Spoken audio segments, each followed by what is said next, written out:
바이든 미 대통령이 취임 후 가진 첫 대국민 브리핑에서 코로나19 대응에 총력을 다할 것이라고 강조했습니다. 국가안보국장에 이어 국방장관 지명자도 상원 인준을 통과하면서 내각 구성도 속속 이뤄지고 있습니다. 다음 달 코로나19 백신 접종 시작을 앞두고 정부가 전국 250곳에 백신 접종센터를 설치하기로 했습니다. 전남 순천에서는 모임 금지를 어기고 가족 행사에 참석했던 12명이 감염됐습니다. 김학의 전 법무부 차관의 출국 금지 과정과 관련해 검찰이 어제에 이어 오늘도 법무부 등을 압수수색할 예정입니다. 월성원전 경제성 평가 조작 의혹과 관련해서는 백운규 전 산업부 장관에게 소환 조사를 통보한 것으로 알려졌습니다. 이라크 바그다드의 한 시장에서 연쇄 자살 폭탄 테러가 일어나 30여 명이 숨지고 110명이 다쳤습니다. 이라크군 당국은 이슬람 극단주의 무장단체 IS의 장당을 배후로 지목했습니다. 어제부터 내린 비는 아침에 대부분 그치겠습니다. 강원 영동에는 오후부터 비나 눈이 내리겠고 수도권과 충청, 대구는 초미세먼지 나쁨 단계를 보이겠습니다. 금요일 아침입니다. KBS 뉴스광장 시작하겠습니다. 바이든 미국 대통령이 취임 직후부터 국정 운영의 고삐를 바짝 틀어쥐는 모습입니다. 제일 먼저 코로나19와 관련된 대국민 브리핑을 가졌고 세계보건기구에도 다시 가입하겠다고 밝혔습니다. 김기현 특파원이 워싱턴에서 전해왔습니다. 바이든 대통령이 취임 이튿날 가진 첫 대국민 브리핑에서 코로나19 종합대책을 발표했습니다. 2차 대전 때보다 많은 40만여 명의 사망자를 언급하면서 새 정부 대응은 전시에 준한다고 밝혔습니다. 백신 접종에도 불구하고 당분간 사태 악화가 불가피하다며 4월 초까지 100일 동안 마스크 의무 착용에 동참해달라고 호소했습니다. 다음 달 미국 내 사망자 숫자가 50만 명을 초과할 수도 있지만 모든 국민이 마스크를 쓰면 최소한 5만 명의 생명을 구할 수 있다고도 했습니다. 특히 미국은 현재 어두운 겨울의 한가운데에 있다며 연방 정부가 나서 총력 대응할 것이라고 강조했습니다. 지난 정부의 과오를 되풀이하지 않겠다는 겁니다. For the past year, we couldn't rely on the federal government to act with the urgency and focus and coordination we needed. And we have seen the tragic cost of that failure. 동시에 세계보건기구 WHO에 탈퇴 철회를 공식 통보하는 등 국제보건 분야 협력에서 미국이 역할을 하겠다는 뜻도 분명히 했습니다. When you're dealing with a global pandemic, you have to have an international connectivity, and for us to not be in the WHO was very disconcerting to everybody. 바이든 정부는 앞으로 코로나19에 더해 경제난 완화와 인종평등, 기후변화 대응 등 현안별 종합대책을 잇따라 내놓을 방침입니다. 이와 관련해 앞으로 열흘 동안 대통령이 취할 행정조치가 모두 50건을 훌쩍 넘길 거란 전망도 나오고 있습니다. 워싱턴에서 KBS 뉴스 김기현입니다. 미국의 새로운 내각 인사 작업도 속도를 내고 있습니다. 공백이 있어서는 안 될 국가 안보 라인의 의회 인준부터 잇따랐습니다. 야당인 공화당은 일단 시급한 인사에 대해서는 협력을 하되 바이든 행정부의 이민 정책 등에 대해서는 견제 기조를 보이고 있습니다. 워싱턴에서 금철영 특파원이 보도합니다. 바이든 행정부 강요 지명자 가운데서는 처음으로 에이브릴 헤인즈 국가정보국장 지명자가 상원 인준 절차를 통과했습니다. 오바마 행정부 시절 중앙정보국 CIA 부국장과 백악관 국가안보 부보좌관을 지냈던 헤인즈는 여성으로서는 첫 국가정보국장입니다. 흑인으로서는 첫 국방장관에 지명된 오스틴 전 중부군 사령관에 대한 인준안도 군사위원회를 통과하고 상원 본회의 처리를 눈앞에 두고 있습니다. 민주공화 양당 모두 외교안보 라인의 공백을 최소화해야 한다는 공감대를 형성한 결과입니다. 미 상원은 토니 블링컨 국무장관 지명자에 대한 인준 절차도 신속하게 진행한다는 방침입니다. 전임 트럼프 대통령의 대선 결과 불복에 따른 인수인계 지연은 바이든 대통령 취임 초기 여전한 불안 요인 가운데 하나입니다. 공화당 지도부도 초당적인 협력을 약속하고 있습니다. 공화당은 그러나 세계보건기구 잔류를 포함해 바이든 행정부가 추진 중인 이민 정책 전반에 대해선 비판적인 입장입니다. The new administration was more interested in helping illegal immigrants than helping our own citizens. 바이든 행정부는 국경장벽 건설 중단과 불법 체류자 자녀 추방 유예 프로그램 연장 방침 등을 천명한 상태입니다. The president's priority reflected in the bill are to responsibly manage the border, keep families together. 바이든 행정부가 이제 막 출범한 상태지만 상하원을 모두 장악한 민주당에 대한 공화당의 견제 심리도 만만치 않아 양당 간 협력이 순탄하게 이루어질지는 조금 더 지켜볼 일입니다. 워싱턴에서 KBS 뉴스 김철영입니다. 바이든 행정부 출범을 맞아서 문재인 대통령은 한미 동맹을 더욱 굳건히 하겠다는 의지를 밝혔습니다. 교착된 북미, 남북 관계 새 돌파구를 마련해 한반도 평화의 시계가 다시 움직이도록 해야 한다고 강조했는데요. 손은혜 기자가 보도합니다. 바이든 미국 대통령 취임을 맞아 열린 국가안전보장회의 전체 회의. 문재인 대통령은 급격한 전환기의 국제 질서에 한미동맹을 바탕으로 대응해 나갈 것이며 한미동맹을 더욱 포괄적이고 호혜적인 책임동맹으로 발전시키겠다고 말했습니다. 또 한반도 평화 프로세스 진전을 위해 바이든 행정부와 긴밀히 협력할 것이라고 밝혔습니다. 굳건한 한미동맹과 함께 주변 국가의 협력 관계를 더욱 발전시켜 지금의 전환기를 우리의 시간으로 만들어가야 할 때입니다. 문 대통령은 특히 교착된 북미, 남북 대화를 풀 수 있는 새 돌파구 마련을 강조했습니다. 한반도 평화의 시계가 다시 움직일 수 있도록 최선을 다해달라고 외교 안보 라인에 주문했습니다. 뜻이 있는 곳에 길이 있는 법입니다. 한반도 운명의 주인으로서 보다 주도적인 자세로 각 부처가 협력해 나가길 바랍니다. 이어진 업무 보고에서 외교부는 북미 남북 대화 대전환을 위한 외교 총력전을, 통일부는 남북 연락 채널 복구 등을 역점 과제로 꼽았습니다. 국방부는 굳건한 한미 연합 방위 태세 기반 위에 9.19 남북 군사 합의 이행을 보고했습니다. 앞서 문 대통령은 바이든 대통령에게 축전을 보내 이른 시일 안에 만나 허심탄회하게 대화하자고 제안했습니다. 문 대통령이 NSC 전체 회의를 주재한 것은 이른바 하노이 노딜 이후 22개월 만입니다. 문 대통령의 남은 임기는 1년 4개월. 새 외교 안보 라인이 한반도 평화 시계를 다시 돌릴 수 있도록 주어진 시간이기도 합니다. KBS 뉴스 손은혜입니다. 네, 코로나19 소식 알아보죠. 어제 기준으로 국내 신규 확진자는 401명이 나왔습니다. 이틀 연속 400명대를 유지했는데요. 완만한 감소세를 보여서인지 최근 시민들 이동량이 늘었다는 조사 결과가 나왔습니다. 방역당국은 다시 한번 개인 간의 접촉과 모임을 자제해달라고 강조했는데요. 취재기자 연결해서 자세한 내용 알아보겠습니다. 김수영 기자, 이번 주 들어서 3, 400명대를 유지하고 있기는 해도 아직은 안심할 단계가 아니라는 거죠. 네, 어제 0시 기준 국내 코로나19 신규 확진자는 401명입니다. 국내 발생 380명, 해외 유입 21명입니다. 이틀째 400명대 초반의 확진자가 나왔는데요. 위중증 환자는 317명, 사망자는 16명이 늘어 1,316명이 됐습니다. 방역당국은 여전히 안심할 단계는 아니라고 밝혔습니다.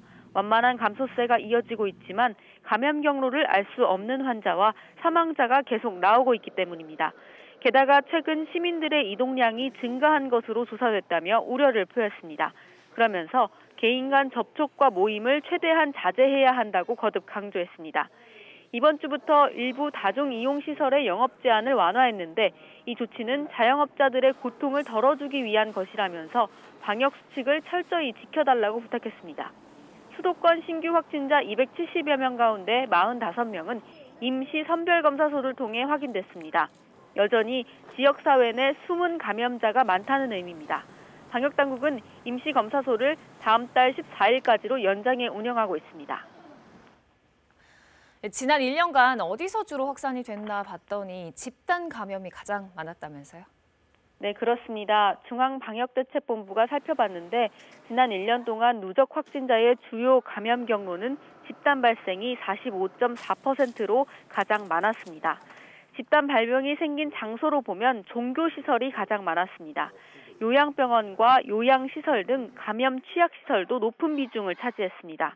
다중이용시설 중에서는 체육 여가시설, 학원 교습소 등 교육시설, 음식점과 카페 등에서 주로 집단 발생한 것으로 집계됐습니다. 밀집, 밀접 접촉이 많고 음식물 섭취 등으로 지속적인 마스크 착용이 어려운 시설들입니다. 유흥시설과 카드게임을 하면서 술을 마시는 이른바 홀덤펍은 전국적 집합 금지 시설인데도 영업을 하다 신고된 사례도 있었습니다. 방역당국은 안전신문고 앱과 포털 사이트를 통해 신고하는 등 방역에 적극 동참해달라고 당부했습니다. 지금까지 사회부에서 전해드렸습니다. 코로나19 영업 제한 조치로 손실을 본 자영업자와 소상공인, 이들에 대한 보상을 법제화하라고 정세균 국무총리가 공식 지시했습니다.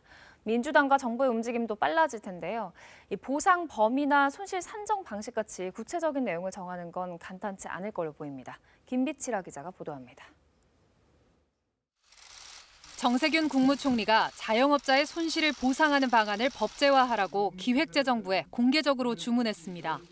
기재부 등 관계부처는 국회와 함께 지혜를 모아 법적 제도 개선에 나서주시기 바랍니다. 김용범 기재부 1차관이 해외에서 법제화한 나라는 찾기 쉽지 않다며 이견을 보이자 개혁 저항 세력이라고 질타한 뒤 즉각 제동을 건 겁니다.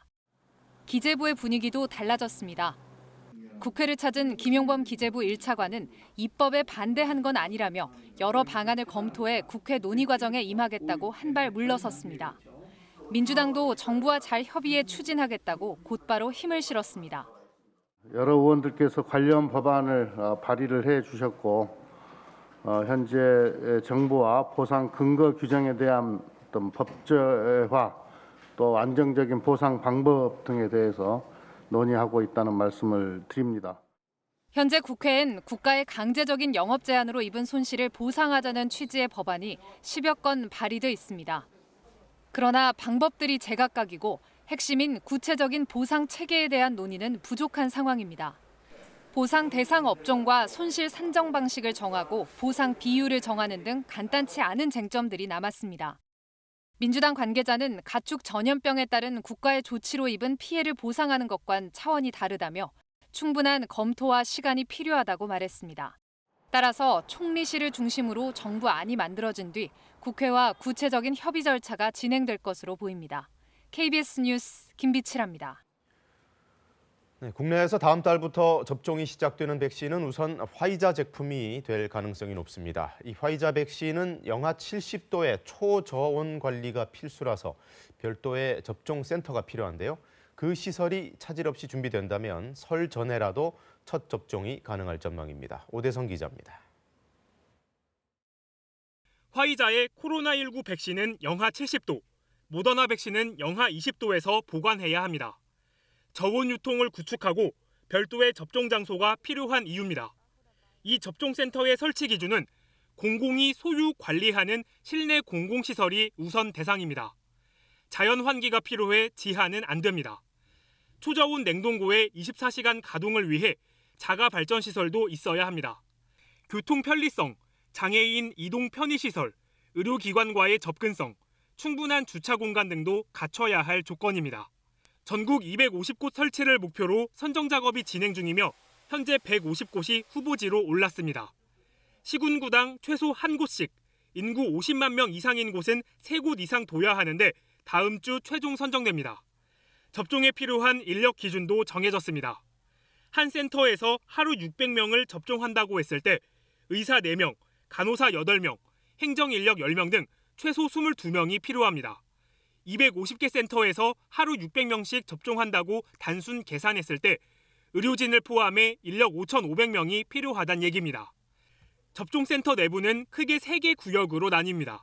대기구역에선 신원 확인 후 문진표를 작성하고 접종구역에선 의사의 진찰 후 간호사가 실제 접종을 합니다. 접종 후엔 이상 반응 여부를 30분 내외로 살핍니다. 만약을 대비해 출구 근처엔 응급차가 대기합니다. 설 전에 첫 백신이 우리 국내로 들어올 가능성이 굉장히 높아졌기 때문에 모든 일정을 지금 당겨가지고. 한편 권덕철 복지부 장관은 백신 접종으로 국민 70%의 집단 면역이 형성돼도 코로나19로부터 완전히 벗어날 수는 없다며 감염 최소화와 중증 환자를 줄이는 게 여전히 최대 목표라고 강조했습니다. KBS 뉴스 오대성입니다. 5인 이상 사적 모임 금지 조치를 어기고 가족 생일에 맞춰서 모였던 집안 사람들이 한꺼번에 12명이나 감염되는 일이 발생했습니다. 전남 순천의 사례인데 지자체는 과태료도 부과하기로 했습니다. 백미선 기자의 보도입니다. 전남 순천에서 가족 모임이 있었던 건 지난 16일과 17일입니다. 어머니 생일을 맞아 경기도와 경남, 전남에 흩어져 사는 자녀와 친척 17명이 한 집에 모였습니다. 그런데 모임 이틀 뒤인 지난 19일, 경기도 시흥에 살고 있는 자녀가 코로나19 확진 판정을 받았습니다. 역학조사에서 어머니를 포함해 가족 18명이 모인 사실이 드러났고 접촉자 검사 과정에서 잇따라 확진자가 나왔습니다. 가족 모임 참석자 가운데 12명이 코로나19에 감염된 상황. 전라남도는 가족 집단 감염이 발생한 순천을 비롯해 도내 22개 자치단체에 5인 이상 모임 적발 시 철저한 과태료 부과를 요청했습니다. 다른 지역에서 이런 다수 사례가 발생했기 때문에 5인부터 행정명령을 어긴 예를 들어서 개인들에 대해서는 과태료 부과를 확실히 조치하도록 하겠습니다. 순천시는 역학조사 결과 거동이 불편한 노모를 방문했다 감염된 것으로 파악됐다며 치료를 마친 뒤 다른 자치단체와 협의해 과태료 부과를 검토하겠다고 밝혔습니다. 전국적으로 5인 이상 사적 모임이 금지된 지 19일째. 방역당국은 현재는 코로나19 확산을 차단하는 것이 우선이라며 가족을 포함해 5인 이상 사적 모임 적발 시 엄중 조치하겠다고 밝혔습니다. KBS 뉴스 백미선입니다. 2년 전 김학의 전 법무부 차관의 출국 금지 과정이 위법했다는 야당의 수사 의뢰와 관련해서 검찰이 어제에 이어 오늘도 법무부 등을 압수수색할 예정입니다. 법무부는 당시에 출국 금지가 적법했다고 거듭 주장했습니다. 이정은 기자가 보도합니다. 수원지검은 어제 오전부터 10시간여 동안 법무부와 인천공항 등을 압수수색했습니다. 김학의 전 법무부 차관의 출국 금지 과정이 위법하다며 국민의힘이 수사 의뢰한 사건을 배당받은 지 8일 만입니다. 당시 검찰 과거사 진상조사단 소속으로 출국 금지 요청서를 썼던 이모 검사의 집과 이 검사가 파견 중인 공정위 사무실도 함께 압수수색했습니다. 검찰은 출국 금지 관련 부서들에서 컴퓨터 자료와 문서 등을 확보했는데 추가 자료 확보를 위해 오늘도 압수수색을 이어갑니다. 한편 국민의힘은 추가로 공익신고를 받았다며 새로운 의혹을 제기했습니다. 출입국 공무원 중 한 서기관에 대한 조사를 시작하자 법무부 검찰국, 대검 반부패 강력부 등은 조사 이유 등을 보고하라며 수사팀 조사에 개입하였고, 하지만 당시 출국 금지를 승인한 차교군 법무부 출입국 본부장은 KBS와의 통화에서 출국 금지가 적법했다고 거듭 강조했습니다. 김 전 차관이 출국을 1시간여 앞둔 상황에서 긴급하게 막을 필요가 있었고 출국 금지를 하지 않았다면 오히려 직무유기였다는 겁니다. 2년이 지난 뒤에 갑자기 논란이 되는 것 역시 이해할 수 없다고 말했습니다. 요건상 문제가 있다. 네. 그러면은 10일 이내 이의신청을 당사자는 할 수 있습니다. 이의신청하거나 하면 취소 소송을 제기하면 되는 거예요. 그런데 그런 걸 전혀 하지 않았지 않습니까? 일각에서는 윤석열 검찰총장 직무 복귀 이후 수면 아래로 가라앉았던 법무부와 검찰 간 갈등이 이번 수사로 다시 불거질 거란 관측도 나오고 있습니다. KBS 뉴스 이정은입니다. 월성원전 경제성 평가 조작 의혹을 수사 중인 검찰이 백운규 전 산업부 장관의 소환 조사를 통보했습니다. 지난달 국가장급 공무원 3명을 기소한 데 이어서 검찰 수사가 본격적으로 윗선을 향하고 있는데요. 성용희 기자가 보도합니다. 월성 1호기 원전 경제성 평가 조작 의혹을 수사하고 있는 검찰이 최근 백운규 전 산업부 장관에게 소환 조사를 통보한 것으로 알려졌습니다. 대전지검 형사 5부는 지난달 월성 원전 관련 자료 삭제에 직간접적으로 관여한 혐의로 산업부 국가장급 공무원 3명을 기소했고, 최근 경제성 평가 조작 의혹 핵심 관계자인 한수원 전 부사장과 전 본부장을 피의자 신분으로 소환했습니다. 이어 당시 산업부 의사결정에 정점에 있던 백 전 장관에게 소환 조사를 통보하면서 검찰의 윗선 수사가 속도를 내는 모양새입니다. 검찰은 백 전 장관을 소환해 월성원전 경제성 평가 조작과 관련 자료 폐기에 개입했는지, 더 윗선의 지시가 있었는지 등을 추궁할 것으로 보입니다. 검찰은 특히 지난 2018년 4월 산업부 과장이 청와대로부터 들은 발언을 백 전 장관에게 보고했고, 이후 원전 가동 중단으로 내부 방침이 바뀐 사실에 주목하고 있습니다. 소환 날짜는 백 전 장관 측과 조율 중이지만 조만간 소환이 이루어질 것으로 알려졌습니다. 또 당시 청와대 산업정책 비서관이었던 최이봉 한국가스공사 사장과 정재훈 한수원 사장에 대한 소환 조사도 이어질 것으로 보입니다. 한편 추미애 법무부 장관은 어제 임기 마지막 평검사 인사를 단행하면서 대전지검 월성원전 수사팀을 소폭 교체하는 등 정권 관련 사건을 맡은 주요 수사팀을 대부분 유지했습니다. KBS 뉴스 성영입니다. 택배 노동자들이 설 이전에 총파업을 예고했었는데요. 노사의 극적 합의로 일단 대란은 피했습니다. 분류 작업을 회사 책임으로 하고 또 밤 9시 이후 심야 배송도 제한했는데요. 이게 실현되기 위해서 풀어야 할 과제는 여전히 남아있습니다. 허효진 기자가 짚어봤습니다. 당장 합의문 이행의 첫 시험대는 다음 주 월요일부터 시작되는 설 명절 특수기간입니다. 합의문에는 택배기사가 적정 업무량을 유지할 수 있도록 택배회사가 즉시 대책을 마련하도록 했습니다. 설 특수기 물량 증가를 대비해서 차량과 현장 인력을 확보하고 현재 논의 중인 현장 인력에 대한 고객 투입에 대해서도 검토해서 분류 작업의 책임은 택배회사가 지는 걸로 일단락됐지만 노동자들은 여전히 일부 비용이 전가될 가능성을 걱정하고 있습니다. 그 택배 사업주의 책임으로 이렇게 해서 이제 보완했지만 여전히 택배 기사에게 전가할 수 있는 내용들을 원천적으로 차단하지는 못했다라고 하는 아쉬움이 있습니다. 결국 문제는 비용입니다. 현재 택배비는 소비자가 2,500원을 내면 쇼핑몰에 600원 정도를 떼주고 나머지를 택배회사와 대리점, 기사가 나누는 구조입니다. 그러나 합의대로라면 택배회사는 분류 비용이 늘고 택배기사는 줄어든 노동시간만큼 수입이 감소할 수 있습니다. 이런 문제를 풀지 않고는 강제력 없는 사회적 합의만으로 약속이 지켜지길 기대하기는 어렵습니다. 제도라는 형식의 우회로인 사회적 합의라는 방식이 사용되는 것은 지속력을 가지느냐, 의무성을 가지느냐 이런 문제에 있어서 언제든지 이제 중단될 수 있는 위험성을 가지기 때문에 결국 해법은 택배요금 인상이 될 수밖에 없어 보입니다. 정부는 우선 실태조사를 한 뒤 인상액을 결정한다는 방침입니다. 다만 소비자들이 택배비 인상에 얼마나 공감해 줄지가 남아있는 변수입니다. 사회적 합의기구는 다음 달부터 후속 논의를 계속해 나가겠다고 밝혔습니다. KBS 뉴스 허효진입니다. 생후 47일 된 신생아가 머리를 심하게 다쳐서 숨지는 일이 벌어졌습니다. 지난해에 있었던 일인데요. 학대를 의심한 병원이 경찰에 신고를 했고 현재 부모에 대해 검찰 수사가 진행 중입니다. 김용덕 기자가 보도합니다. 지난해 7월 6일 오후 태어난 지 47일 된 남자아이가 숨이 멈춘 상태에서 병원 응급실로 실려왔습니다. 심폐소생술 등 응급조치를 취했지만 결국 숨졌습니다. 이미 심정지 상태였고요. CPR을 40분 이상 지속했지만 돌아오지 않았습니다. 사망 원인이 명확하지 않고 숨진 아이의 상태가 이상하다는 것을 감지한 병원 측은 아이 머리를 CT 촬영했고 두개골에 통상적인 것과는 다른 상처가 있는 것을 발견했습니다. 폐나 심장에 이상이 없었어요. 그게 너무 이상했어요. 그래서 만지다 보니까 머리가 물컹한 거예요. 골절에다가 두혈종 그리고 뇌내 출혈까지 같이 있었고요. 이게 그냥 저희 생각에 그냥 한번 떨어져서 생긴 거는 한 군데에 생기거나 한두 군데 생겨야 되는데 이게 머리 후두부, 전두부, 좌측, 우측 다. 결국 병원 측은 아동 학대가 의심된다며 경찰에 관련 사건을 신고했습니다. 현장에 출동한 경찰은 아이 부모에 대한 수사에 착수하는 한편 국립과학서연구원에 의뢰해 아이에 대한 부검을 진행했습니다.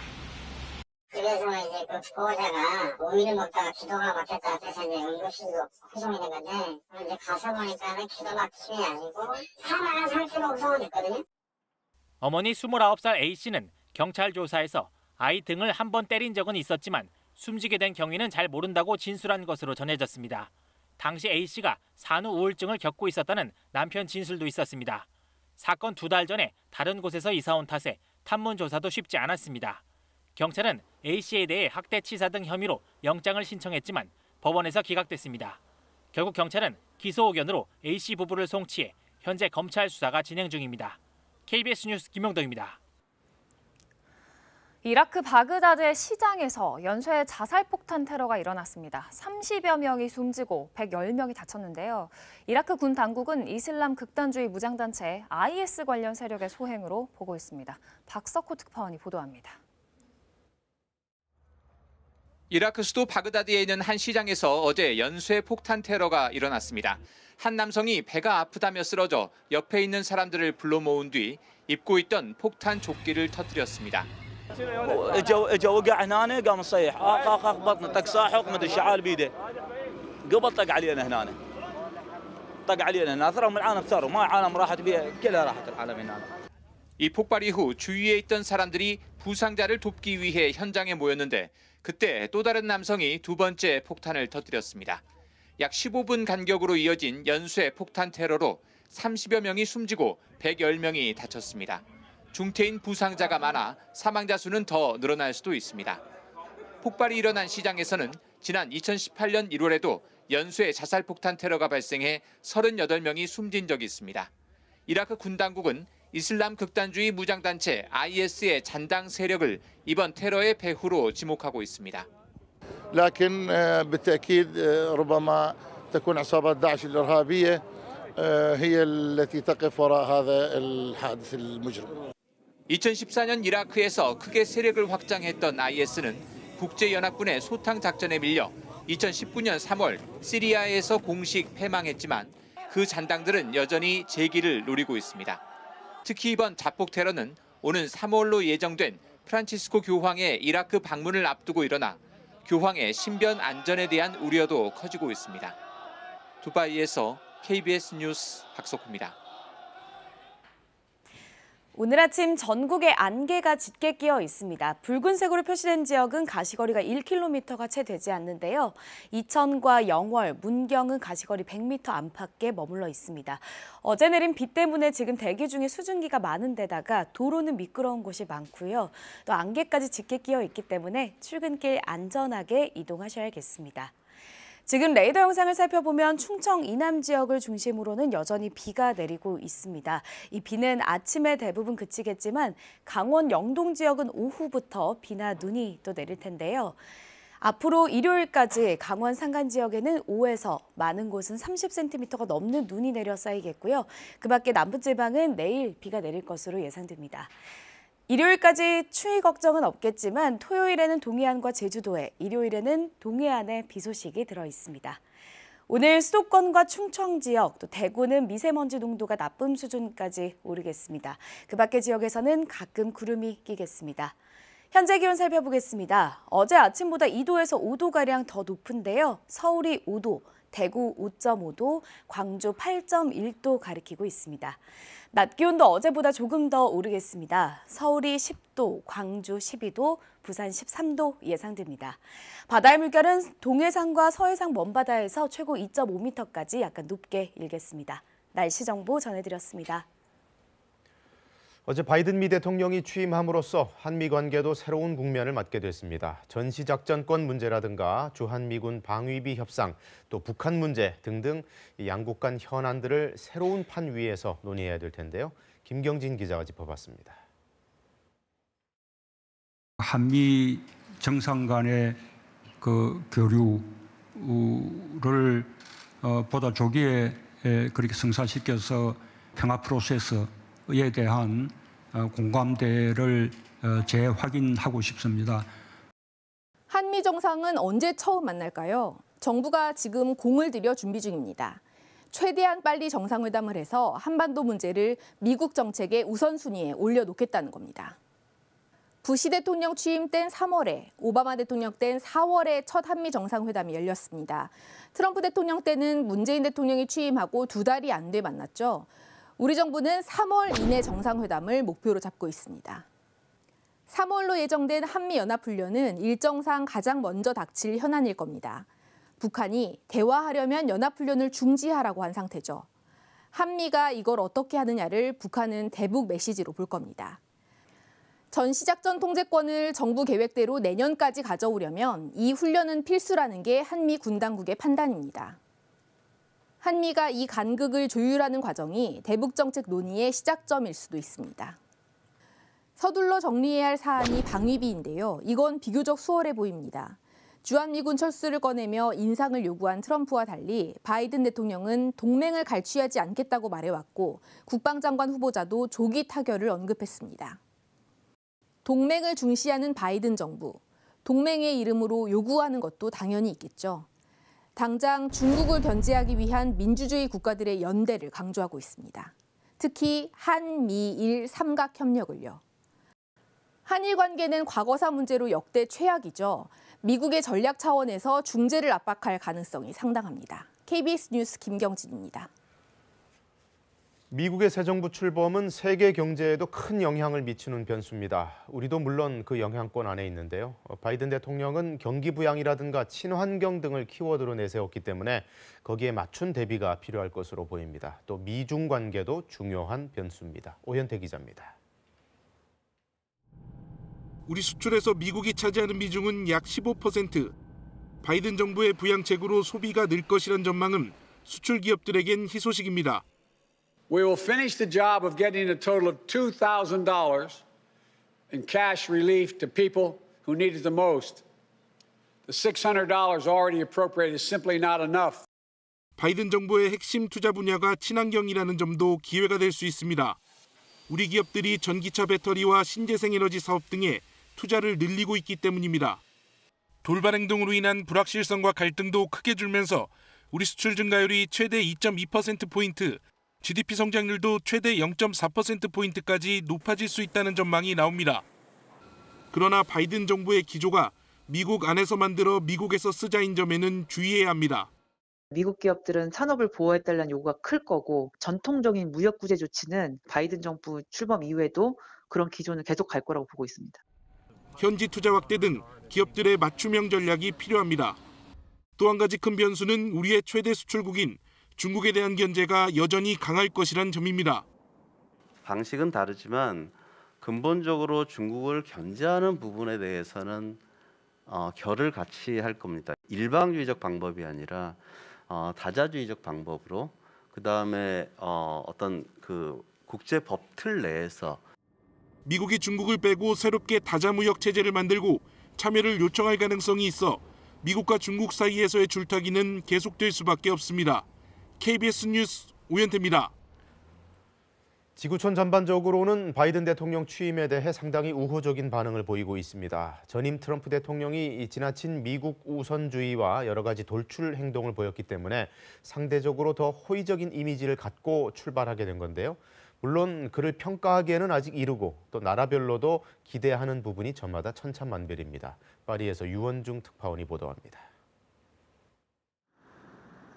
전통적인 미국의 동맹인 유럽 국가들은 바이든 대통령의 취임을 진심으로 환영하는 모습입니다.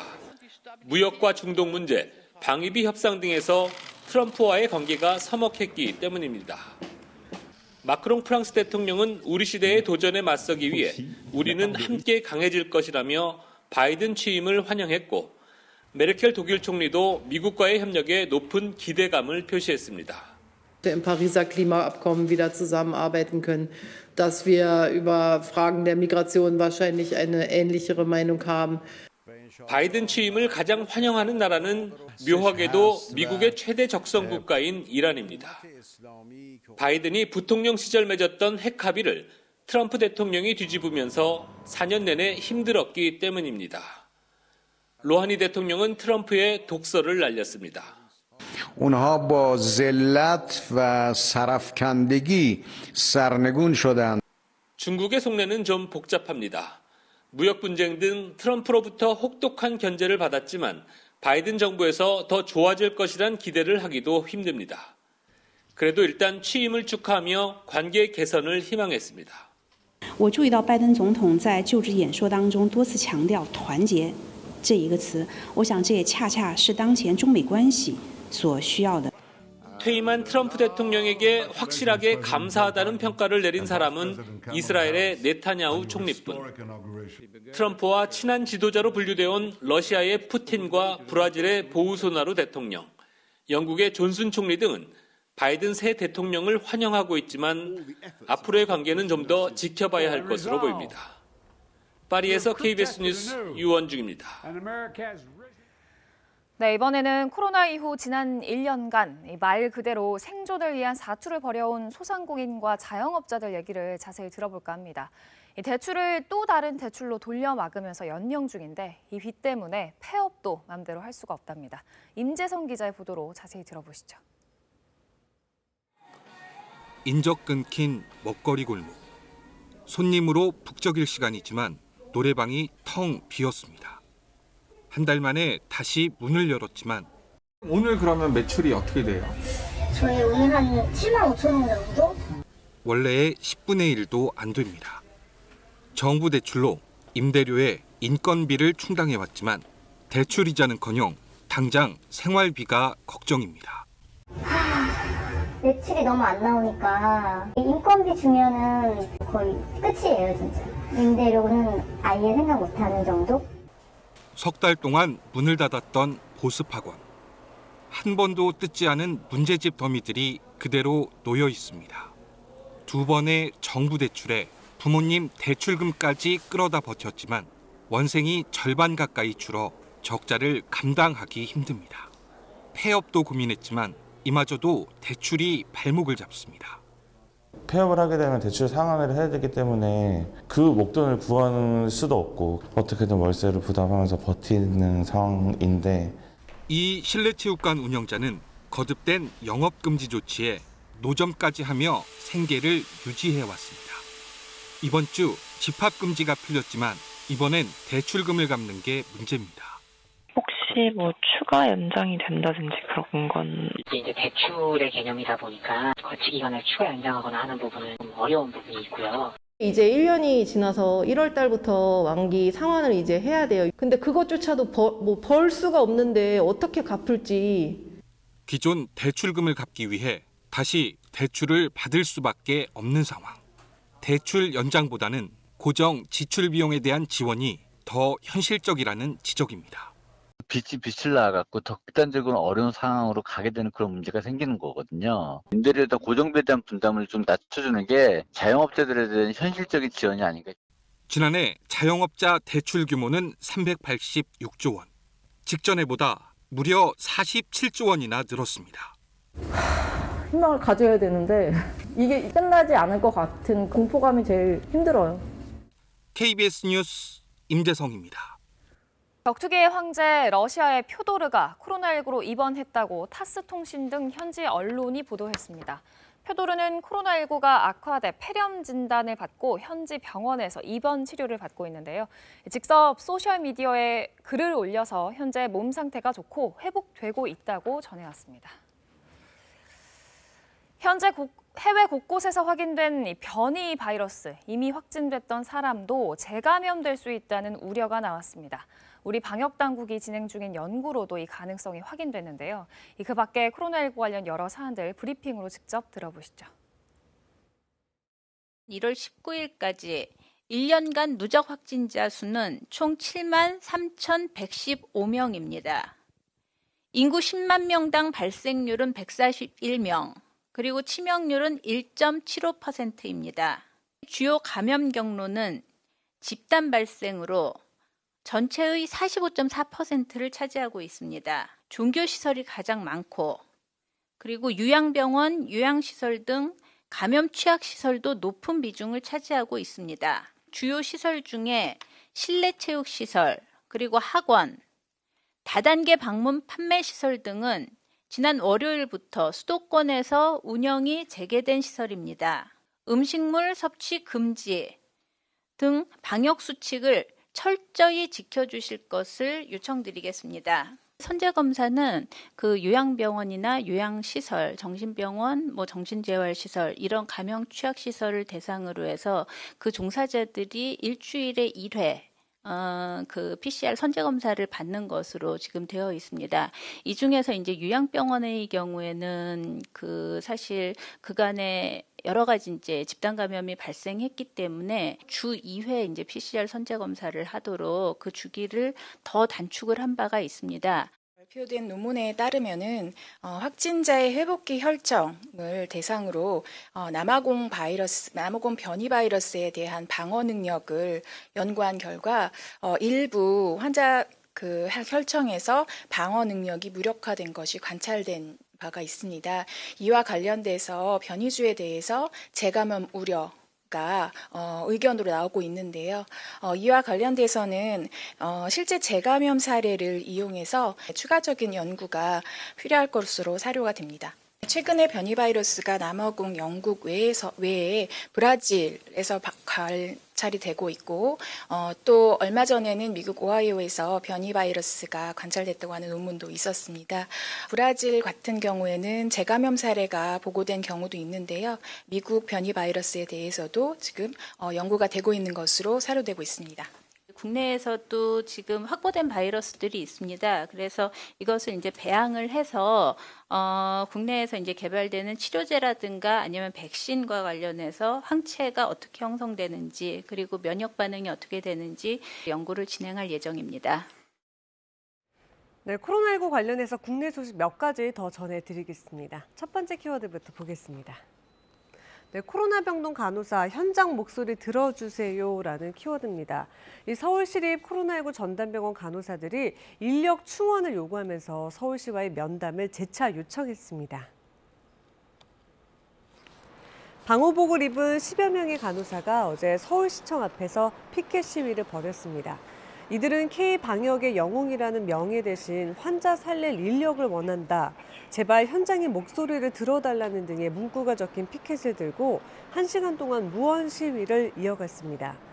민주노총의료연대본부 서울지역 지부는 현장의 인력 부족 문제를 알리고 서울시와 대책을 논의하기 위해서 면담을 요청해왔지만 서울시가 무응답으로 일관하고 있다고 말했습니다. 이에 박유미 서울시 시민건강국장은 서울시 공공보건의료재단을 통해 코로나 병상에 맞는 적정 간호 인력에 대한 연구를 의뢰하고 있다며 감염병 전담병원의 적정 인력에 대한 기준을 마련해서 추가 배치에 대해서 노력하겠다고 설명했습니다. 네, 두 번째 키워드도 살펴보겠습니다. 네, 설 열차 승차권 예매율이 뚝 떨어졌다는 소식입니다. 올해 설 연휴에 열차를 타고 고향을 찾을 귀성객이 예년보다 크게 줄어들 것으로 보입니다. 코레일은 지난 19일부터 사흘 동안 진행한 설 승차권 예매 결과 전체 좌석 171만 석 중 33만 석이 팔렸다고 밝혔습니다. 19.6%의 예매율로 지난해 설 연휴 때 36% 수준이고 처음으로 창과 좌석만 판매했던 지난해 추석과 비교해도 85%에 그치는 수치입니다. 수도권 사회적 거리두기 2.5단계, 비수도권 2단계가 지속되고 정부가 설 연휴 고향 방문과 여행 자제를 권고하면서 이동 수요가 감소한 영향으로 보입니다. 예매한 승차권은 오는 24일 자정까지 결제해야 하고 결제하지 않은 승차권은 자동으로 취소돼서 예약 대기 신청자에게 배정됩니다. 네, 마지막 키워드 보겠습니다. 네, 일부 손세정제, 손소독제인 것처럼 광고했다는 키워드입니다. 이 화장품으로 분류된 손세정제 일부 제품이 소독이나 살균 효과가 있는 손소독제인 것처럼 광고되고 있는 것으로 나타났습니다. 한국소비자원은 시중에 판매 중인 손세정제 10개 제품을 조사한 결과 이같이 나타났다고 어제 밝혔습니다. 10개 전 제품이 살균력 99%나 손소독제 등의 문구를 사용해서 소비자가 의약 외품으로 오인하거나 혼동할 우려가 있는 표시나 광고를 했습니다. 또 2개 제품은 에탄올 함량이 표시된 것보다 적었는데요. 손세정제는 손소독제와는 달리 에탄올 함량 기준이 없어서 살균 등의 효과를 담보할 수 없습니다. 소비자원은 손세정제를 손소독제로 오인 광고하는 사업자에게 개선을 권고했고 식품의약품안전처에는 손세정제 표시, 광고 관리, 감독을 강화하도록 요청할 계획입니다. 또 소비자에게는 손소독제를 구입할 때 반드시 용기 표면에 의약 외품 표시를 확인하고 살 것을 당부했습니다. 지금까지 코로나 Q&A였습니다. 김진욱 공수처장이 어제 임명장을 받고 공식적인 임기를 시작했습니다. 이제 공수처 검사와 수사관 등을 다 뽑아야 하는데 그 과정이 마무리돼야 조직 가동은 본격화될 전망입니다. 이중근 기자의 보도입니다. 문재인 대통령이 김진욱 초대 공수처장에게 임명장을 수여했습니다. 문 대통령은 가장 중요한 덕목은 역시 중립성과 독립성이라며 정치로부터의 중립, 기존 사정기구로부터의 독립을 강조했습니다. 이에 김 처장은 인권 친화적 수사기구가 되는데 초석을 놔 국민의 신뢰를 받는다면 검찰의 잘못된 수사 관행도 변화할 것이라고 말했습니다. 이어 열린 온라인 취임식에서 김 처장은 항상 자기를 돌아보며 권한을 행사하겠다고 말했습니다. 여당 편도 아니고 야당 편도 아닌 오로지 국민 편만 들은 정치적 중립을 지키는 수사와 기소라야 국민의 신뢰를 얻을 수 있으리라 생각합니다. 검찰과 경찰에 대해선 국민의 기본권 보장을 위해 선의의 경쟁을 하는 상생관계를 제시했습니다. 공수처법이 제정된 지 1년여 만에 현판이 내걸렸지만 수사 개시까진 갈 길이 멉니다. 조직 구성부터 맞춰야 하는데 김 처장은 다음 주 중 대통령에게 차장 후보를 복수로 제청하겠다고 밝혔습니다.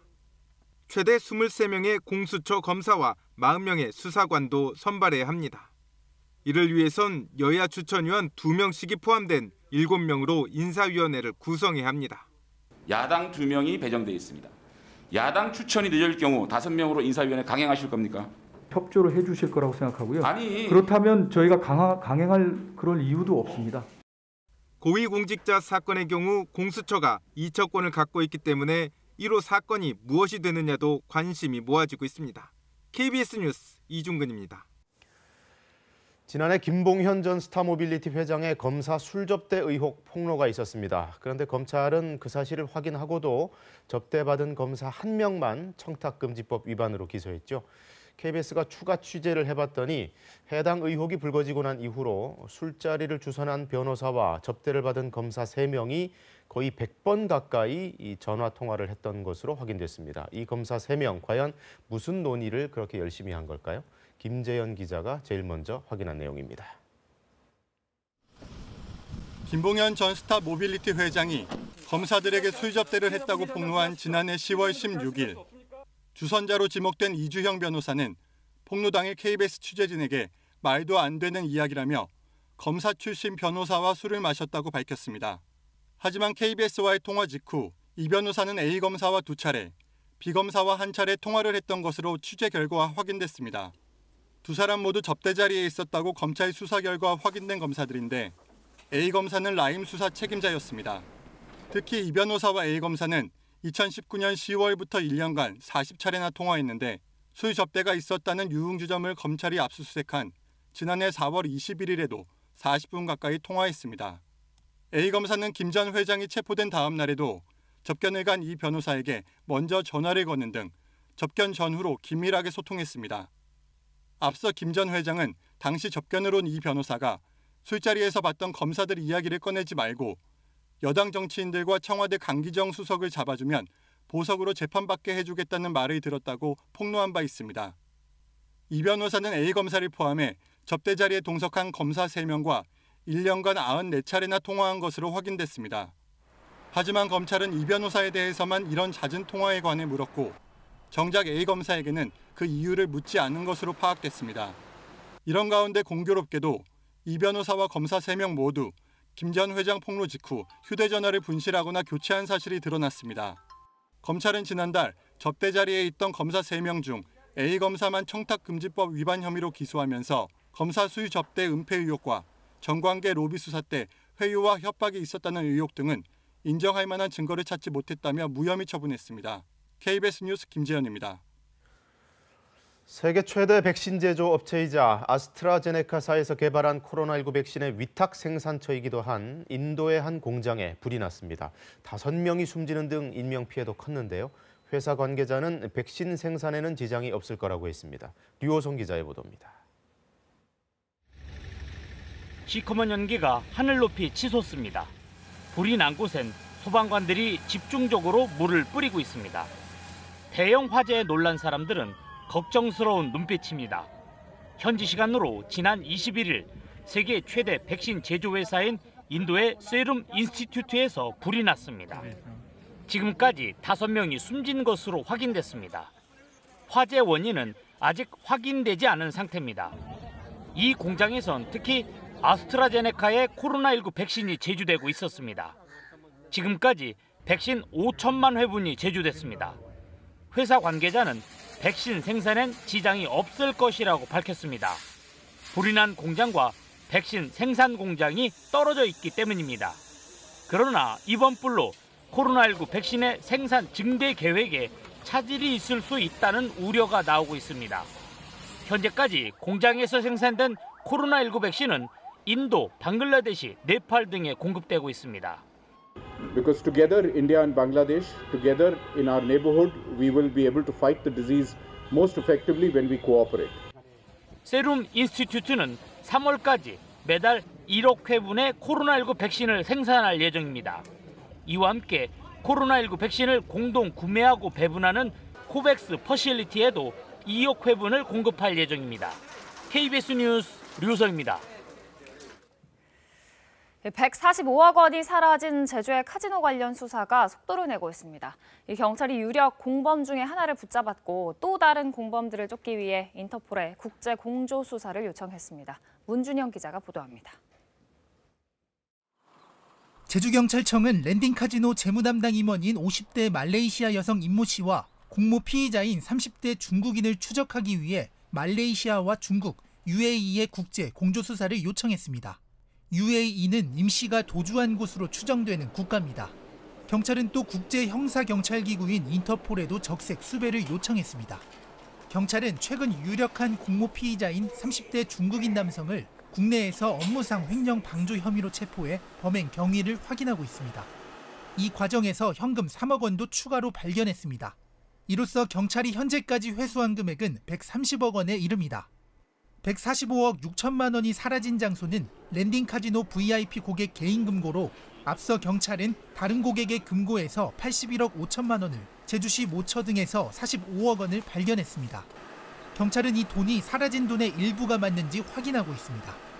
한편 랜딩카지노는 금고에서 돈이 사라진 사실을 확인하고 지난 5일 재무담당 임원 임 씨를 횡령 혐의로 경찰에 고소했습니다.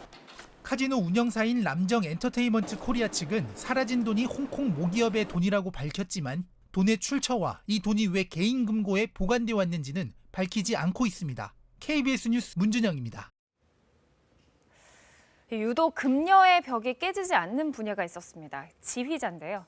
남성들의 전유물이었던 지휘계에 최근에는 그래도 여성들이 제법 진출을 하고 있답니다. 부드러운 리더십으로 변화의 바람을 일으키는 이들을 정현욱 기자가 만나고 왔습니다. 러시아 작곡가 쇼스타코비치가 스탈린 정권의 공포 정치를 고발하려고 작곡한 음악. 서울시립교향악단의 올해 첫 정기음악회를 지휘하는 성시연이 코로나 시대를 위로하기 위해 선택한 작품입니다. 우울할 수도 있지만 좀 약간 죽음과 관계되고 또 애도와 관계되는 그런 프로그램을 했거든요. 앞서 4년 동안 경기 필하모닉 예술단장으로 재직하며 여성 지휘자의 존재감을 각인시켰다는 평가를 받고 있지만 정작 자신은 남성 지휘자에 익숙한 음악계의 편견이 완전히 사라지지 않았다고 말합니다. 같은 연배의 남성 지휘자보다는 좀 더 힘들 것 같아요. 네, 아무래도 그런 면이 없을 수 없죠. 선입견이 있다면 그 선입견을 깨기 위해서 내가 남들보다 10배가 더 뛰어나야 된다고 그렇게 말씀드릴 수 있을 것 같아요. 다른 분야와 달리 남성의 비중이 압도적으로 높아 금녀의 벽이란 말까지 나오는 지휘계. 한국인 가운데는 성시연뿐 아니라 2019년 샌프란시스코 오페라 음악 감독에 발탁돼 파란을 일으킨 김은선이 오랜 편견과 싸우고 있습니다. 지난해 10월에는 에스토니아 출신의 아누 탈리가 코리안 심포니를 지휘해 이례적으로 강렬한 베토벤 교향곡을 선보이며 화제가 되기도 했습니다. 지휘자의 카리스마가 미덕으로 여겨졌던 과거와 달리 소통하는 리더십이 각광받게 된 시대의 변화가 여성 지휘자들의 활약으로 이어졌다는 평가입니다. 여성 지휘자들이 활동을 하는 것이 그런 식의 어떤 여성이 강점으로 나타낼 수 있는 그런 부드러운 리더십, 이제 그런 것을 요구하는 어떤 사회를 오히려 반대로 반영하고 있는 게 아닐까 그런 생각이 들더라고요. 여전히 갈 길은 멀지만 여성 지휘자라는 말이 아예 사라질 때까지 예술에 헌신하는 진정성으로 보폭을 넓혀가려 합니다. 천만남이랑은 생소할 수 있는데 그 생소함을 좀 이렇게 녹여줄 수 있는 거는 본인의 진심을 전달하는 거라고 생각하거든요. KBS 뉴스 정은득입니다. 오늘 아침 짙은 안개를 주의하셔야겠습니다. 어제 내린 비 때문에 대기 중에 수증기가 많은 데다가 또 도로가 미끄러운 곳이 많아서 출근길 안전운전하셔야겠는데요.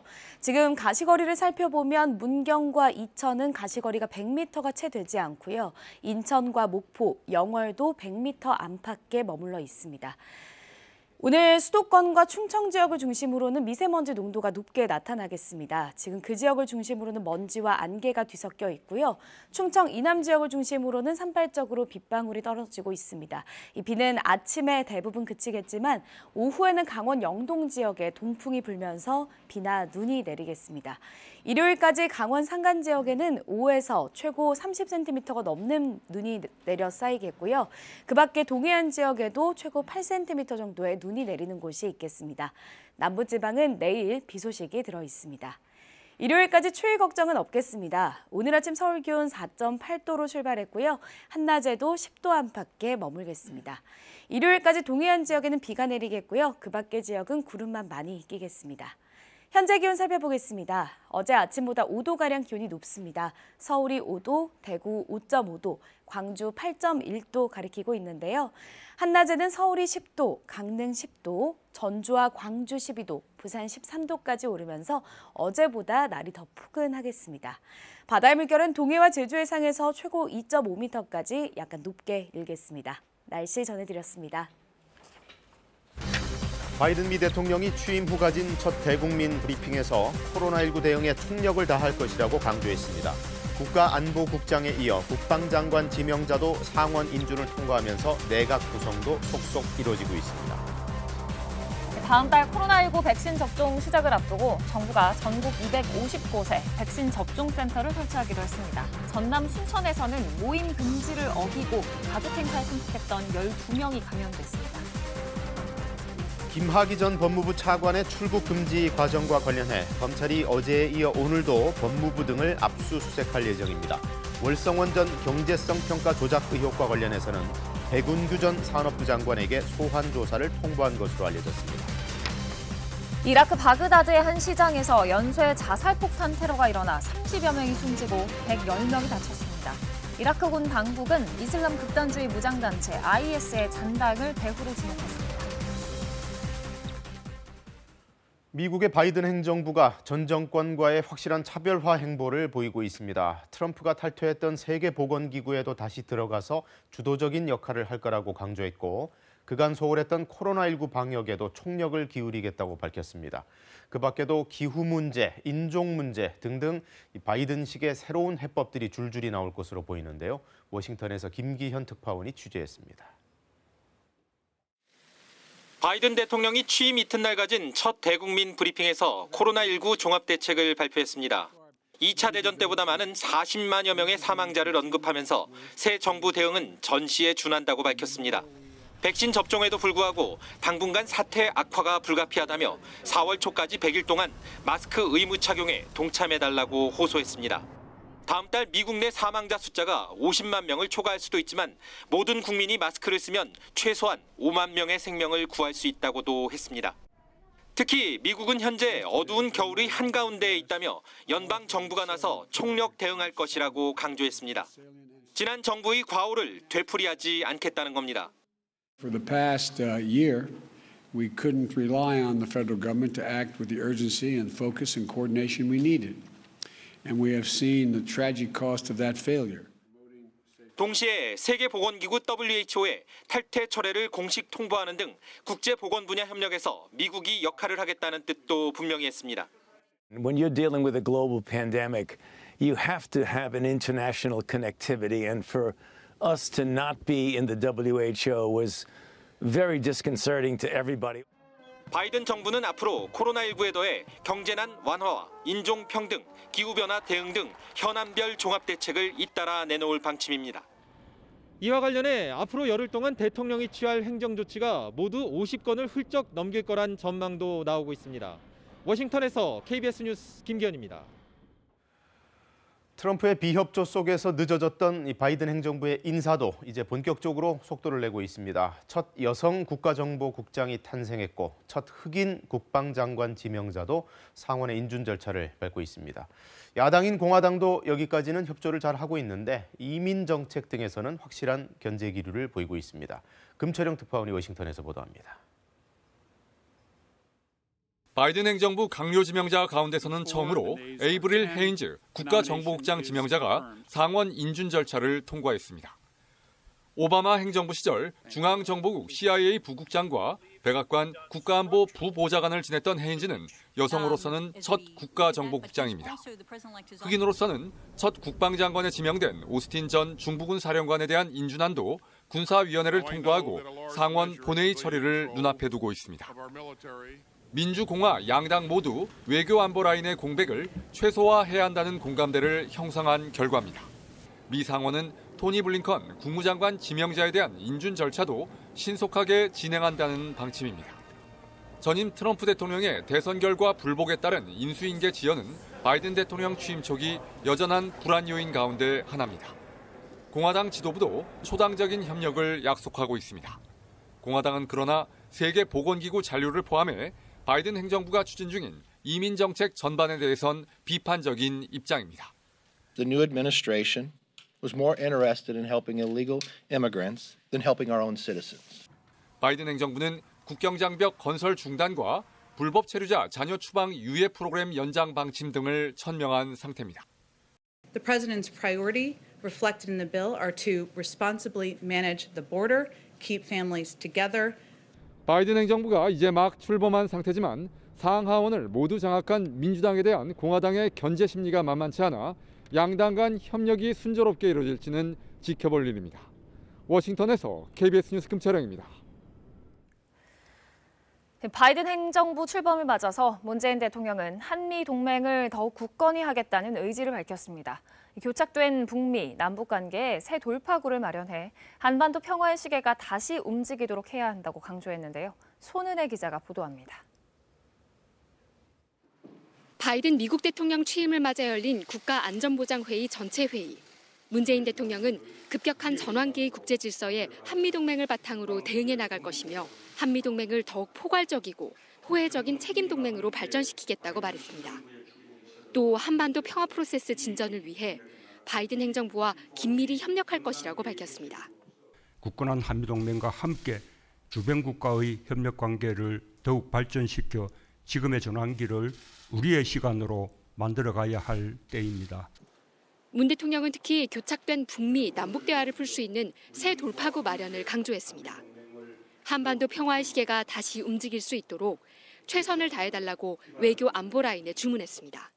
뜻이 있는 곳에 길이 있는 법입니다. 한반도 운명의 주인으로서 보다 주도적인 자세로 각 부처가 협력해 나가길 바랍니다. 이어진 업무 보고에서 외교부는 북미 남북 대화 대전환을 위한 외교 총력전을, 통일부는 남북 연락 채널 복구 등을 역점 과제로 꼽았습니다. 국방부는 굳건한 한미 연합 방위 태세 기반 위에 9.19 남북 군사 합의 이행을 보고했습니다. 앞서 문 대통령은 바이든 대통령에게 축전을 보내 이른 시일 안에 만나 허심탄회하게 대화하자고 제안했습니다. 문 대통령이 NSC 전체 회의를 주재한 것은 이른바 하노이 노딜 이후 22개월 만입니다. 문 대통령의 남은 임기는 1년 4개월. 새 외교 안보 라인이 한반도 평화 시계를 다시 돌릴 수 있도록 주어진 시간이기도 합니다. KBS 뉴스 손은혜입니다. 정세균 국무총리가 영업 제한 조치로 손실을 본 소상공인과 자영업자에 대한 보상을 법제화하라고 공식 지시했습니다. 민주당의 입법 움직임도 빨라질 텐데요. 보상 범위나 손실 산정 방식 같이 구체적인 내용을 정하는 건 간단치 않을 걸로 보입니다. 김비치라 기자가 보도합니다. 정세균 국무총리가 자영업자의 손실을 보상하는 방안을 법제화하라고 기획재정부에 공개적으로 주문했습니다. 기재부 등 관계부처는 국회와 함께 지혜를 모아 법적 제도 개선에 나서주시기 바랍니다. 김용범 기재부 1차관이 해외에서 법제화한 나라는 찾기 쉽지 않다며 이견을 보이자 개혁 저항 세력이라고 질타한 뒤 즉각 제동을 건 겁니다. 기재부의 분위기도 달라졌습니다. 국회를 찾은 김용범 기재부 1차관은 입법에 반대한 건 아니라며 여러 방안을 검토해 국회 논의 과정에 임하겠다고 한 발 물러섰습니다. 민주당도 정부와 잘 협의해 추진하겠다고 곧바로 힘을 실었습니다. 여러 의원들께서 관련 법안을 발의를 해 주셨고 현재 정부와 보상 근거 규정에 대한 어떤 법제화 또 안정적인 보상 방법 등에 대해서 논의하고 있다는 말씀을 드립니다. 현재 국회엔 국가의 강제적인 영업 제한으로 입은 손실을 보상하자는 취지의 법안이 10여 건 발의돼 있습니다. 그러나 방법들이 제각각이고 핵심인 구체적인 보상 체계에 대한 논의는 부족한 상황입니다. 보상 대상 업종과 손실 산정 방식을 정하고 보상 비율을 정하는 등 간단치 않은 쟁점들이 남았습니다. 민주당 관계자는 가축 전염병에 따른 국가의 조치로 입은 피해를 보상하는 것과는 차원이 다르다며 충분한 검토와 시간이 필요하다고 말했습니다. 따라서 총리실을 중심으로 정부안이 만들어진 뒤 국회와 구체적인 협의 절차가 진행될 것으로 보입니다. KBS 뉴스 김비치라입니다.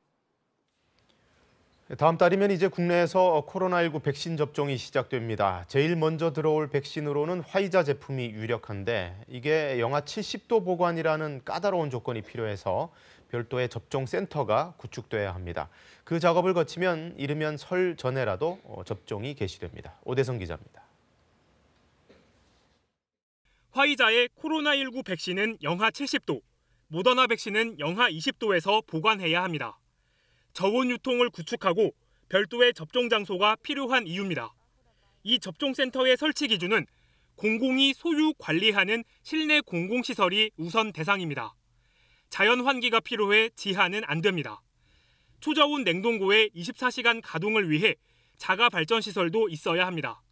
교통 편리성, 장애인 이동 편의시설, 의료기관과의 접근성, 충분한 주차 공간 등도 갖춰야 할 조건입니다.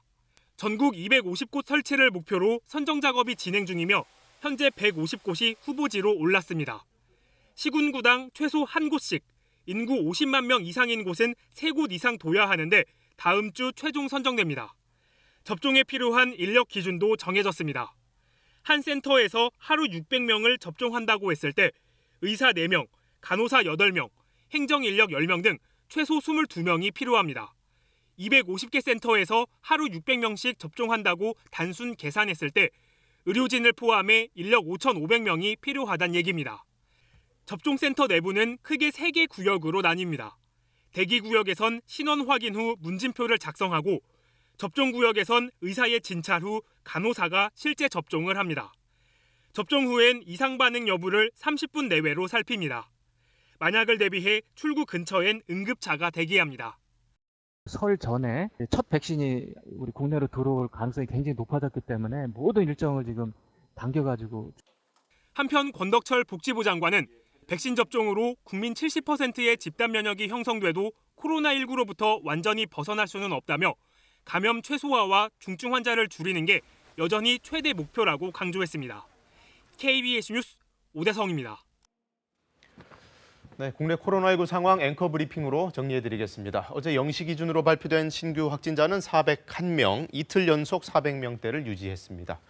방역당국은 지금 완만한 감소세가 이어지고는 있지만 감염 경로를 알 수 없는 환자와 사망자가 계속 나오고 있기 때문에 여전히 안심할 단계는 아니라고 거듭 강조했습니다. 특히 이 개인 간 접촉이나 모임을 최대한 자제해 줄 것을 당부했습니다.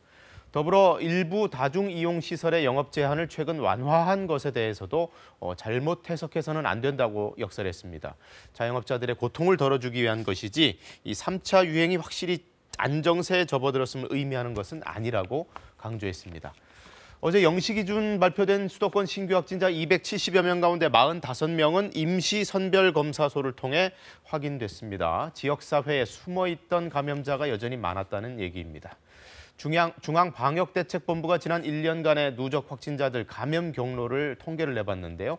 일단은 집단 발생이 45.4%로 제일 많았습니다만 이 확진자를 개인적으로 접촉해서 옮은 사례도 27.6%나 됐고 조사 중 그러니까 감염 경로가 아직 불분명한 경우도 18.4%나 되는 것으로 나타났습니다. 전남 순천에서는 가족 생일에 맞춰서 모임을 가졌다가 일가족 12명이 집단 감염되는 일이 있었습니다. 5인 이상 사적 모임 금지 조치를 어겼다가 이렇게 됐는데요. 과태료가 부과될 것으로 보입니다. 그 소식은 백미선 기자가 전해드립니다. 전남 순천에서 가족 모임이 있었던 건 지난 16일과 17일입니다. 어머니 생일을 맞아 경기도와 경남, 전남에 흩어져 사는 자녀와 친척 17명이 한 집에 모였습니다. 그런데 모임 이틀 뒤인 지난 19일, 경기도 시흥에 살고 있는 자녀가 코로나19 확진 판정을 받았습니다. 역학조사에서 어머니를 포함해 가족 18명이 모인 사실이 드러났고 접촉자 검사 과정에서 잇따라 확진자가 나왔습니다. 가족 모임 참석자 가운데 12명이 코로나19에 감염된 상황. 전라남도는 가족 집단 감염이 발생한 순천을 비롯해 도내 22개 자치단체에 5인 이상 모임 적발 시 철저한 과태료 부과를 요청했습니다. 다른 지역에서 이런 다수 사례가 발생했기 때문에 5인부터 행정명령을 어긴 예를 들어서 개인들에 대해서는 과태료 부과를 확실히 조치하도록 하겠습니다. 순천시는 역학조사 결과 거동이 불편한 노모를 방문했다 감염된 것으로 파악됐다며 치료를 마친 뒤 다른 자치단체와 협의해 과태료 부과를 검토하겠다고 밝혔습니다. 전국적으로 5인 이상 사적 모임이 금지된 지 19일째. 방역당국은 현재는 코로나19 확산을 차단하는 것이 우선이라며 가족을 포함해 5인 이상 사적 모임 적발 시 엄중 조치하겠다고 밝혔습니다. KBS 뉴스 백미선입니다. 김학의 전 법무차관의 출국 금지 과정을 수사 중인 검찰이 연일 법무부 압수수색에 나서고 있습니다. 출국 금지가 위법했다고 야당에서 수사 의뢰를 한 지 이제 일주일 남짓 지났는데 수사의 속도가 상당히 빨라 보입니다. 이정은 기자입니다. 수원지검은 어제 오전부터 10시간여 동안 법무부와 인천공항 등을 압수수색했습니다. 김학의 전 법무부 차관의 출국 금지 과정이 위법하다며 국민의힘이 수사 의뢰한 사건을 배당받은 지 8일 만입니다. 당시 검찰 과거사 진상조사단 소속으로 출국 금지 요청서를 썼던 이모 검사의 집과 이 검사가 파견 중인 공정위 사무실도 함께 압수수색했습니다. 검찰은 출국 금지 관련 부서들에서 컴퓨터 자료와 문서 등을 확보했는데 추가 자료 확보를 위해 오늘도 압수수색을 이어갑니다. 한편 국민의힘은 추가로 공익신고를 받았다며 새로운 의혹을 제기했습니다. 출입국 공무원 중 한 서기관에 대한 조사를 시작하자 법무부 검찰국, 대검 반부패 강력부 등은 조사 이유 등을 보고하라며 수사팀 조사에 개입하였고 하지만 당시 출국 금지를 승인한 차교군 법무부 출입국 본부장은 KBS와의 통화에서 출국 금지가 적법했다고 거듭 강조했습니다. 김 전 차관이 출국을 1시간여 앞둔 상황에서 긴급하게 막을 필요가 있었고 출국 금지를 하지 않았다면 오히려 직무유기였다는 겁니다. 2년이 지난 뒤에 갑자기 논란이 되는 것 역시 이해할 수 없다고 말했습니다. 요건상 문제가 있다. 네. 그러면은 10일 이내 이의신청을 당사자는 할 수 있습니다. 이의신청하고 나면 취소 소송을 제기하면 되는 거예요. 예. 그런데 그런 걸 전혀 하지 않았지 않습니까? 일각에서는 윤석열 검찰총장 직무 복귀 이후 수면 아래로 가라앉았던 법무부와 검찰 간 갈등이 이번 수사로 다시 불거질 거란 관측도 나오고 있습니다. KBS 뉴스 이정은입니다. 월성원전 수사와 관련해서는 백운규 전 산업부 장관에게 검찰이 소환을 통보했습니다. 지난달에 산업부 국과장급 3명을 기소한 데 이어 이제 윗선으로 칼날이 향하고 있습니다. 보도에 성용희 기자입니다. 월성 1호기 원전 경제성 평가 조작 의혹을 수사하고 있는 검찰이 최근 백운규 전 산업부 장관에게 소환 조사를 통보한 것으로 알려졌습니다. 대전지검 형사 5부는 지난달 월성 원전 관련 자료 삭제에 직간접적으로 관여한 혐의로 산업부 국과장급 공무원 3명을 기소했고 최근 경제성 평가 조작 의혹 핵심 관계자인 한수원 전 부사장과 전 본부장을 피의자 신분으로 소환했습니다. 이어 당시 산업부 의사결정에 정점에 있던 백 전 장관에게 소환 조사를 통보하면서 검찰의 윗선 수사가 속도를 내는 모양새입니다. 검찰은 백 전 장관을 소환해 월성원전 경제성 평가 조작과 관련 자료 폐기에 개입했는지, 더 윗선의 지시가 있었는지 등을 추궁할 것으로 보입니다. 검찰은 특히 지난 2018년 4월 산업부 과장이 청와대로부터 들은 발언을 백 전 장관에게 보고했고 이후 원전 가동 중단으로 내부 방침이 바뀐 사실에 주목하고 있습니다. 소환 날짜는 백 전 장관 측과 조율 중이지만 조만간 소환이 이뤄질 것으로 알려졌습니다. 또 당시 청와대 산업정책 비서관이었던 최이봉 한국가스공사 사장과 정재훈 한수원 사장에 대한 소환 조사도 이어질 것으로 보입니다. 한편 추미애 법무부 장관은 어제 임기 마지막 평검사 인사를 단행하면서 대전지검 월성원전 수사팀을 소폭 교체하는 등 정권 관련 사건을 맡은 주요 수사팀을 대부분 유지했습니다. KBS 뉴스 성영입니다. 택배 노동자들이 설 이전 총파업을 예고했었는데요. 노사의 극적 합의로 일단 대란은 피했습니다. 분류 작업을 회사 책임으로 하고 밤 9시 이후 심야 배송도 제한했는데요. 이게 실현되기 위해서 풀어야 할 과제는 여전히 남아 있습니다. 허효진 기자가 짚어봤습니다. 당장 합의문 이행의 첫 시험대는 다음 주 월요일부터 시작되는 설 명절 특수기간입니다. 합의문에는 택배기사가 적정 업무량을 유지할 수 있도록 택배회사가 즉시 대책을 마련하도록 했습니다. 설 특수기 물량 증가를 대비해서 차량과 현장 인력을 확보하고 현재 논의 중인 현장 인력에 대한 고기 투입에 대해서도 검토해서 분류 작업의 책임은 택배회사가 지는 걸로 일단락됐지만 노동자들은 여전히 일부 비용이 전가될 가능성을 걱정하고 있습니다. 그 택배 사업주의 책임으로 이렇게 해서 이제 보완했지만 여전히 택배 기사에게 전가할 수 있는 내용들을 원천적으로 차단하지는 못했다라고 하는 아쉬움이 있습니다. 결국 문제는 비용입니다. 현재 택배비는 소비자가 2,500원을 내면 쇼핑몰에 600원 정도를 떼주고 나머지를 택배회사와 대리점, 기사가 나누는 구조입니다. 그러나 합의대로라면 택배회사는 분류 비용이 늘고 택배기사는 줄어든 노동시간만큼 수입이 감소할 수 있습니다. 이런 문제를 풀지 않고는 강제력 없는 사회적 합의만으로 약속이 지켜지길 기대하기는 어렵습니다.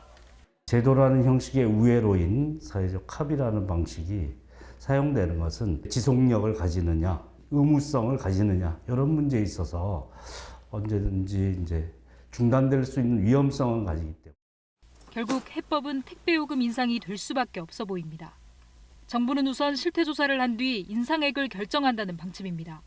다만 소비자들이 택배비 인상에 얼마나 공감해줄지가 남아있는 변수입니다.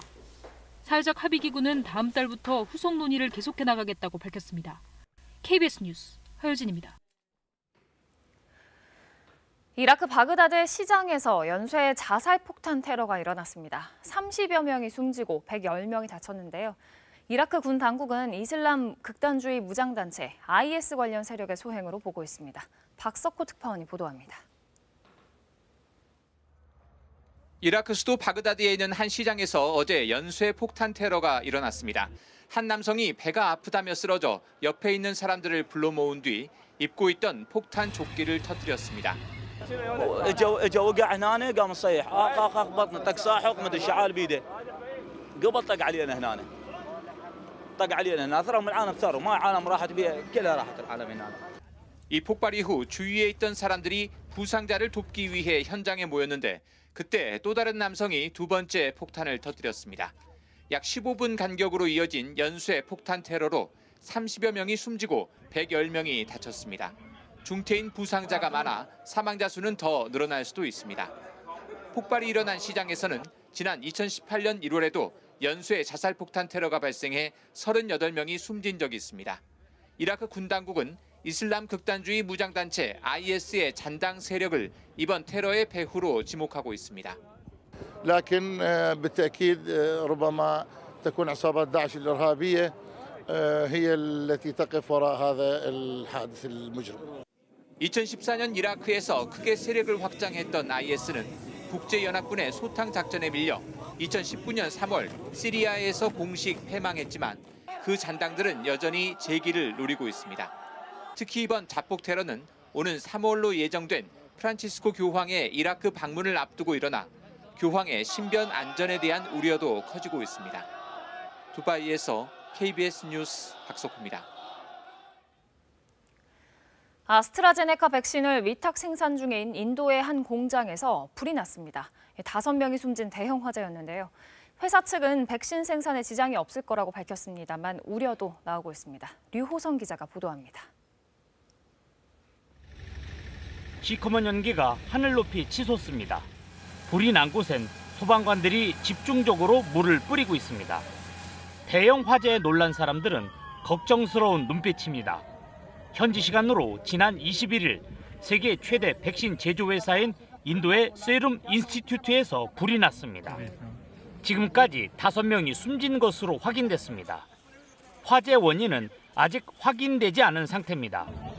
이 공장에선 특히 아스트라제네카의 코로나19 백신이 제조되고 있었습니다. 지금까지 백신 5천만 회분이 제조됐습니다. 회사 관계자는 백신 생산엔 지장이 없을 것이라고 밝혔습니다. 불이 난 공장과 백신 생산 공장이 떨어져 있기 때문입니다. 그러나 이번 불로 코로나19 백신의 생산 증대 계획에 차질이 있을 수 있다는 우려가 나오고 있습니다. 현재까지 공장에서 생산된 코로나19 백신은 인도, 방글라데시, 네팔 등에 공급되고 있습니다. Because together, India and Bangladesh, together in our neighborhood, we will be able to fight the disease most effectively when we cooperate. 세룸 인스티튜트는 3월까지 매달 1억 회분의 코로나19 백신을 생산할 예정입니다. 이와 함께 코로나19 백신을 공동 구매하고 배분하는 코백스 퍼실리티에도 2억 회분을 공급할 예정입니다. KBS 뉴스 류서입니다. 어제 내린 비 때문에 대기가 습한 데다가 밤사이 기온이 떨어지면서 안개가 짙게 끼었습니다. 오늘 아침 출근길 조금 여유 있게 나오셔야겠는데요. 붉은색으로 보이는 지역은 가시거리가 1km가 채 되지 않고요. 지금 가시거리 여주는 80m, 이천 90m, 영월과 목포, 상주도 100m 안팎에 머물러 있습니다. 지금 충청 이남 지역을 중심으로는 여전히 비가 내리고 있어서 도로가 미끄러운 곳이 많습니다. 이 비는 아침에 대부분 그치겠지만 오후부터 강원 영동 지역에는 동풍이 불면서 동해안 지역에 비가 내리겠습니다. 일요일까지 강원 산간 지역에는 5에서 많은 곳은 30cm 정도의 눈이 내려 쌓이겠고요.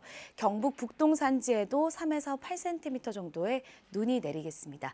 그 밖의 지역에도 비 소식이 들어 있으니까요. 최신 기상 정보를 참고하셔야겠습니다.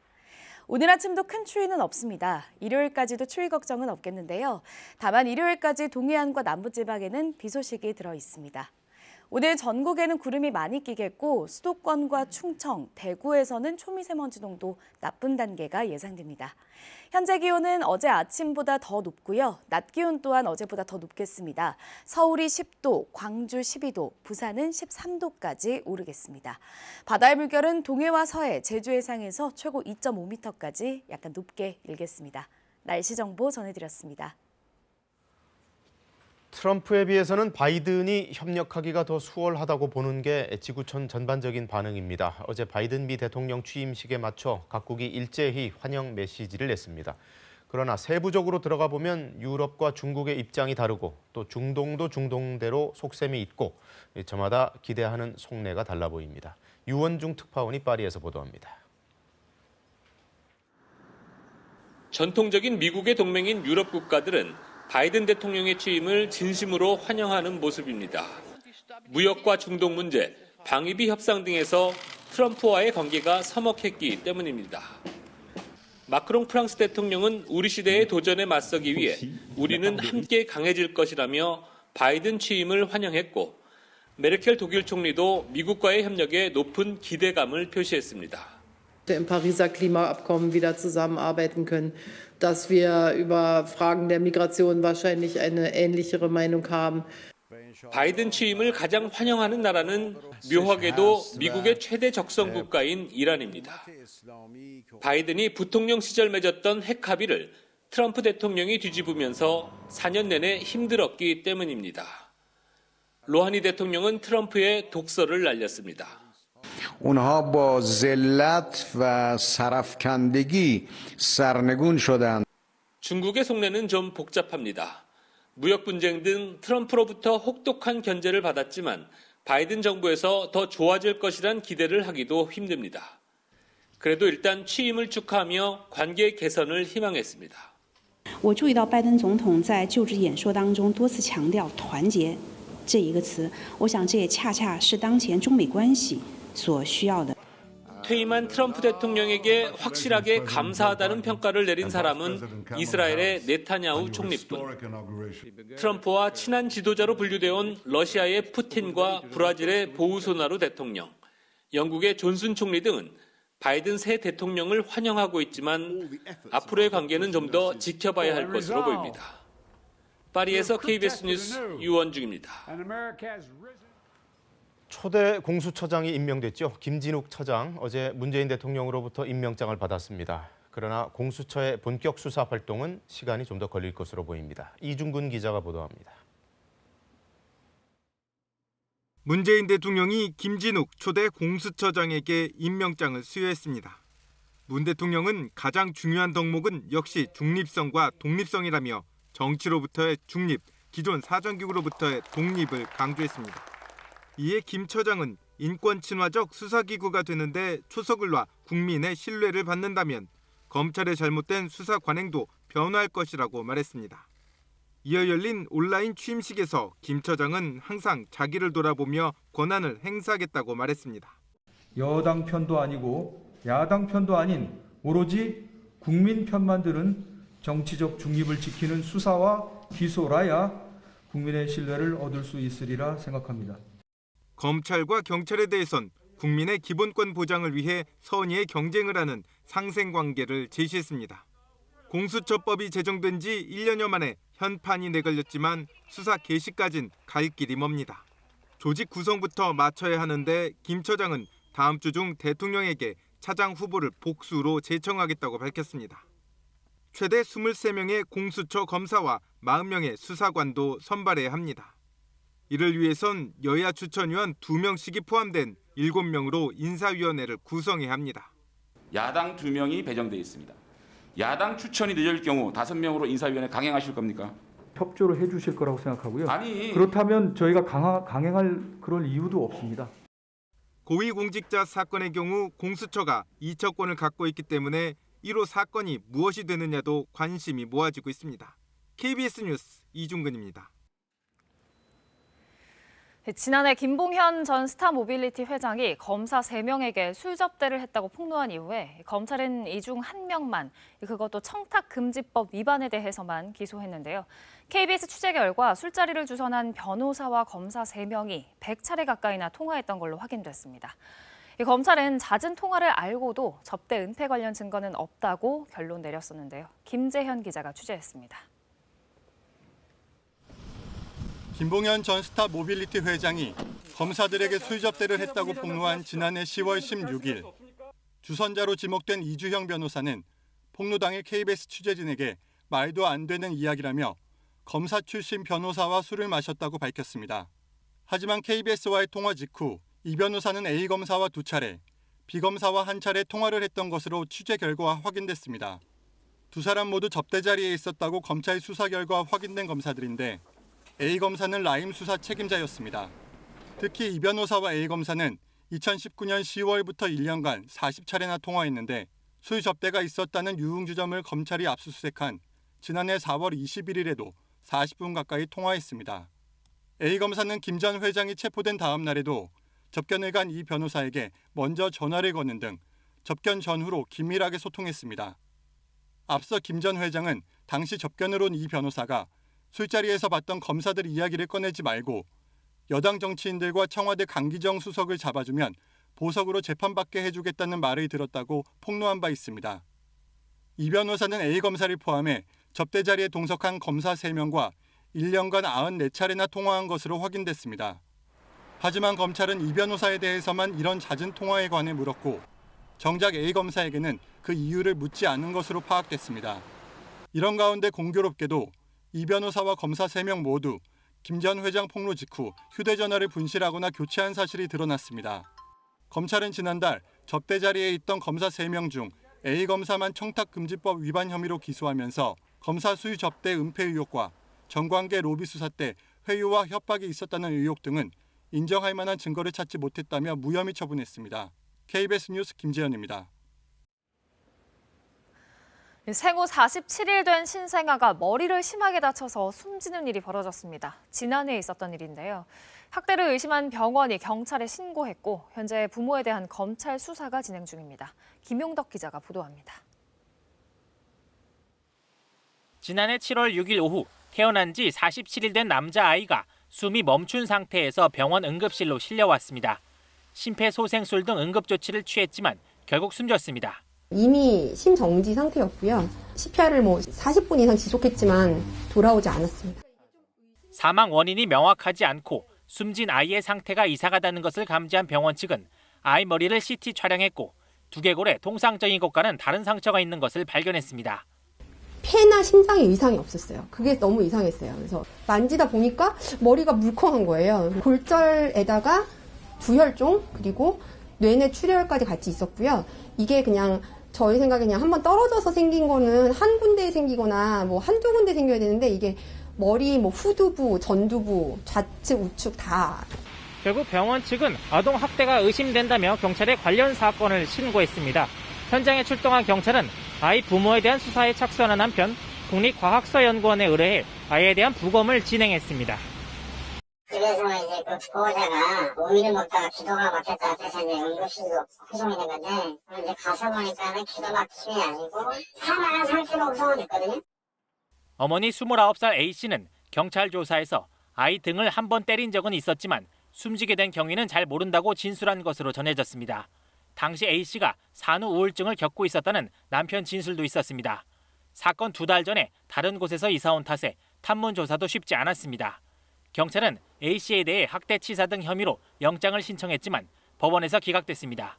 결국 경찰은 기소 의견으로 A씨 부부를 송치해 현재 검찰 수사가 진행 중입니다.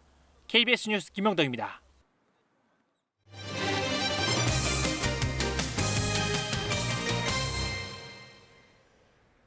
당첨 자격에 제한이 없어서 이른바 로또 청약으로까지 불렸던 무순위 청약 제도가 대폭 손질됩니다.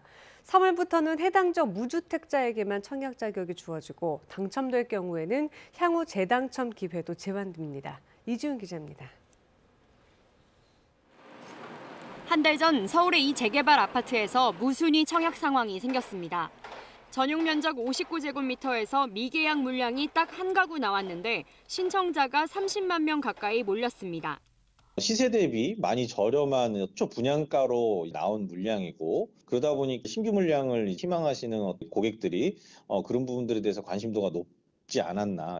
무순위 청약의 경우 청약 통장이 없거나 집이 있는 사람도 성인이면 누구나 신청할 수 있습니다.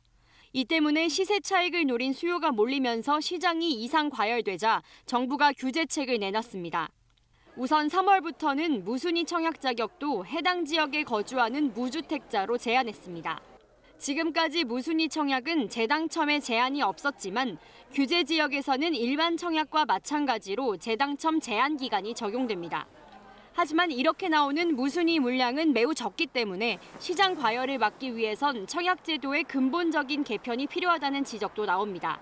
또 집을 지금 바로 살 수 있는 분들까지 분양시장에 유입되면서 경쟁률이 치열해지는 경향들이 있기 때문에 그런 부분들의 청약 가점 항목을 다시 좀 손을 본다든지. 정부는 불법 전매 등이 발각돼 계약이 취소된 주택을 다시 공급할 경우 지금 시세가 아닌 최초 분양가 수준으로 맞추는 규정도 만들었습니다. KBS 뉴스 이지윤입니다. 3년 전 서울 강북 삼성병원 임세원 교수가 환자가 휘두른 흉기에 찔려 숨진 참사가 발생했는데요. 부산에서도 유사한 사건이 있었습니다. 한 남성이 퇴원 조치에 불만을 품고 정신과 의사를 살해한 혐의로 기소돼 1심에서 징역 30년을 선고받았습니다. 최희지 기자가 보도합니다.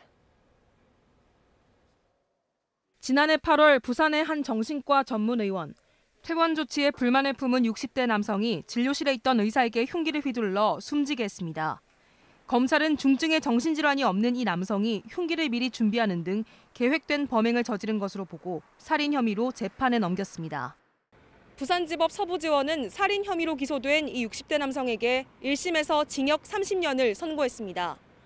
재판부는 무방비 상태로 있는 의료진에게 여러 차례 흉기를 휘두르고 범행 후 방화를 시도한 중대 범죄라고 밝혔습니다. 또 피해자에게 범행 책임을 일부 전가하고 유족 역시 피고인에 대해 엄벌을 탄원하고 있다며 중형이 불가피하다고 덧붙였습니다. 2018년 진료 중이던 임세원 교수를 살해한 혐의로 기소된 30대 남성은 징역 25년을 선고받았습니다. 이 사건 이후 보안 전문 인력을 배치하고 비상 경보 장치를 달도록 한 이른바 임세원법이 제정됐지만 100병상 이상 병원에만 적용됩니다. 특히 보건복지부가 지난해 11월 모든 정신과 의료기관에 비상문 등을 설치하도록 입법 예고한 것도 논란이 되고 있습니다. 문 닫아야 되거든요. 시설 규정을 준수 못해서. 그래도 안 되지 않습니까? 네. 현실적으로 어떻게 해야 되느냐를 가지고 좀 논의하고 있는 상태입니다. 의료기관에서 발생한 폭행 사건은 2019년 기준 1,600여 건으로 4년 전보다 2배가량 늘었습니다. KBS 뉴스 최비지입니다. 국가물관리위원회가 금강내 세종보를 해체하기로 최종 결정했지만 해결해야 할 과제도 만만치 않습니다. 특히 금강 수위가 낮아지면서 인근 취수장에 안정적인 물 확보 대책이 시급해졌습니다. 보도에 이명의 기자입니다. 준공 10년 만에 결국 해체가 결정된 세종보. 2년여 전부터 수문이 완전 개방돼 주변 수량은 크게 준 대신 모래톱과 각종 철새 등 물 생태계는 점점 회복 중입니다. 하지만 세종보에서 5km 상류에 설치된 양화 취수장의 안정적 물 공급이 문제입니다. 당초 취수구 높이를 세종보에 맞춰 설치했지만 보 개방 뒤 수위가 1m 이상 낮아져 임시 물막이로 수위를 유지하고 있습니다. 큰 홍수에 훼손될 경우 취수가 불가능한 데다 수질이 나빠지는 등 관리도 쉽지 않습니다. 집중호우로 인한 토사퇴적, 일부 구간의 녹조 발생 등 유지 관리에 어려움이 있는 상황입니다. 항구적인 대책을 환경부와 협의해 나갈 계획입니다. 현재 세종호수공원과 도심을 관통하는 방축천과 제천, 국립세종수목원, 중앙공원에 공급 중인 물의 양은 하루 15,000톤가량, 가뭄이나 한여름철에는 최대 32,000톤을 공급해야 해 자칫 물 공급에 차질이 우려됩니다. 기후변화에 대응하기 위해서라도 지금의 이제 지표수 치수가 아닌 그 하상 바닥에서 복류수를 치수할 수 있는 이런 항구적인 대책이. 하지만 치수 방식 변경에 90억 원 정도의 예산이 필요한 데다 100억 넘는 해체 비용까지 맞물려 소모성 예산 논란은 불가피할 전망입니다. KBS 뉴스 임홍렬입니다. 공연 예술 분야에서 여성 지휘자는 유독 드물었죠. 남성들의 전유물이었던 지휘계에 최근 여성들이 활발히 진출하면서 권위에 익숙했던 문화의 변화의 바람을 일으키고 있습니다. 정연욱 기자입니다. 러시아 작곡가 쇼스타코비치가 스탈린 정권의 공포 정치를 고발하려고 작곡한 음악. 서울시립교향악단의 올해 첫 정기음악회를 지휘하는 성시연이 코로나 시대를 위로하기 위해 선택한 작품입니다. 우울할 수도 있지만 좀 약간 죽음과 관계되고 또 애도와 관계되는 그런 프로그래밍을 했거든요. 앞서 4년 동안 경기 필하모닉 예술단장으로 재직하며 여성 지휘자의 존재감을 각인시켰다는 평가를 받고 있지만 정작 자신은 남성 지휘자에 익숙한 음악계의 편견이 완전히 사라지지 않았다고 말합니다. 같은 연배의 남성 지휘자보다는 좀 더 힘들 것 같아요. 네, 아무래도 그런 면이 없을 수 없죠. 선입견이 있다면 그 선입견을 깨기 위해서 내가 남들보다 10배가 더 뛰어나야 된다고 그렇게 말씀드릴 수 있을 것 같아요. 다른 분야와 달리 남성의 비중이 압도적으로 높아 금녀의 벽이란 말까지 나오는 지휘계. 한국인 가운데는 성시연뿐 아니라 2019년 샌프란시스코 오페라 음악 감독에 발탁돼 파란을 일으킨 김은선이 오랜 편견과 싸우고 있습니다. 지난해 10월에는 에스토니아 출신의 아누 탈리가 코리안 심포니를 지휘해 이례적으로 강렬한 베토벤 교향곡을 선보이며 화제가 되기도 했습니다. 지휘자의 카리스마가 미덕으로 여겨졌던 과거와 달리 소통하는 리더십이 각광받게 된 시대의 변화가 여성 지휘자들의 활약으로 이어졌다는 평가입니다. 여성 지휘자들이 활동을 하는 것이 그런 식의 어떤 여성이 강점으로 나타낼 수 있는 그런 부드러운 리더십, 이제 그런 것을 요구하는 어떤 사회를 오히려 반대로 반영하고 있는 게 아닐까 그런 생각이 들더라고요.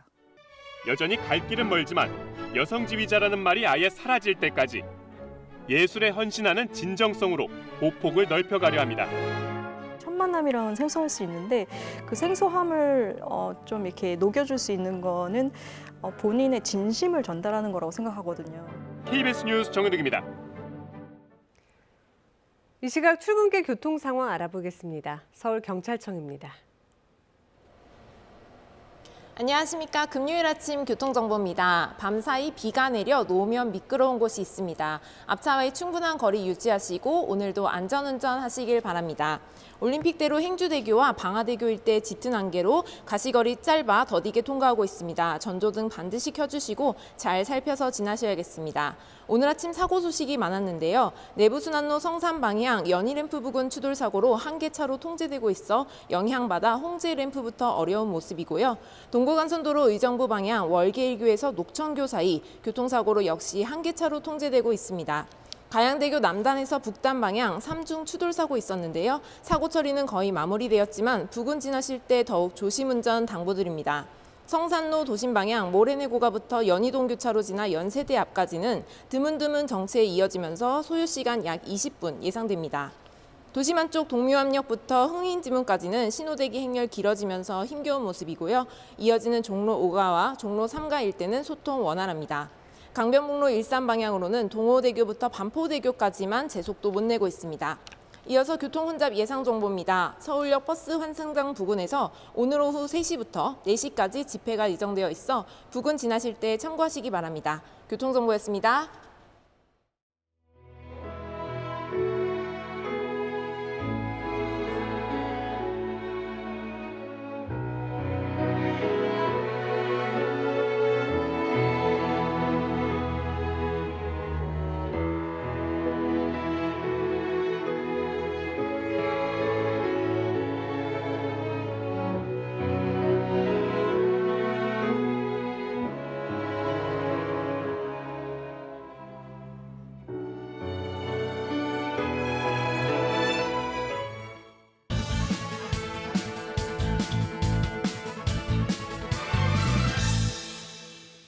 대통령, 국회의원은 물론 판검사 등 고위공직자의 비리를 전담 수사할 고위공직자 범죄수사처, 공수처가 공식 출범했습니다.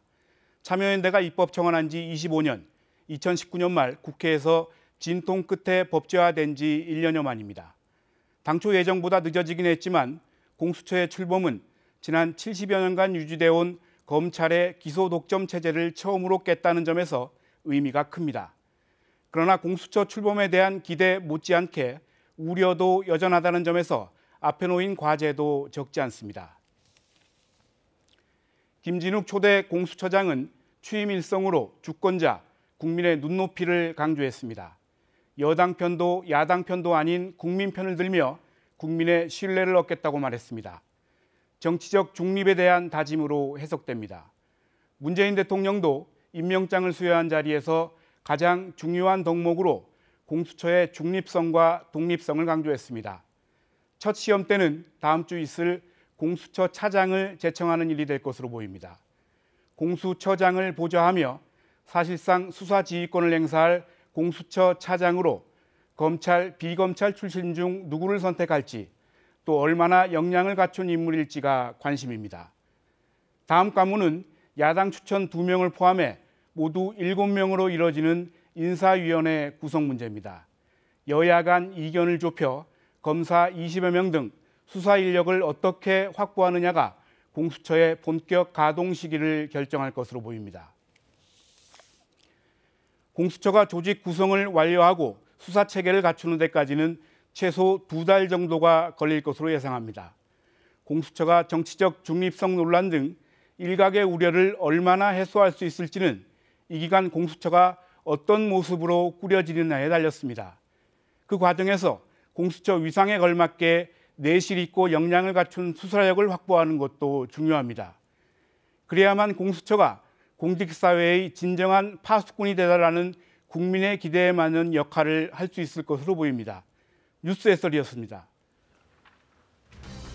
바이든 미 대통령이 취임 후 가진 첫 대국민 브리핑에서 코로나19 대응에 총력을 다할 것이라고 강조했습니다. 국가안보국장에 이어 국방장관 지명자도 상원 인준을 통과하면서 내각 구성도 속속 이뤄지고 있습니다. 다음 달 코로나19 백신 접종 시작을 앞두고 정부가 전국 250곳에 백신 접종 센터를 설치하기로 했습니다.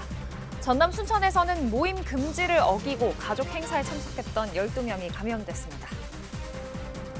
김학의 전 법무부 차관의 출국 금지 과정과 관련해 검찰이 어제에 이어 오늘도 법무부 등을 압수수색할 예정입니다.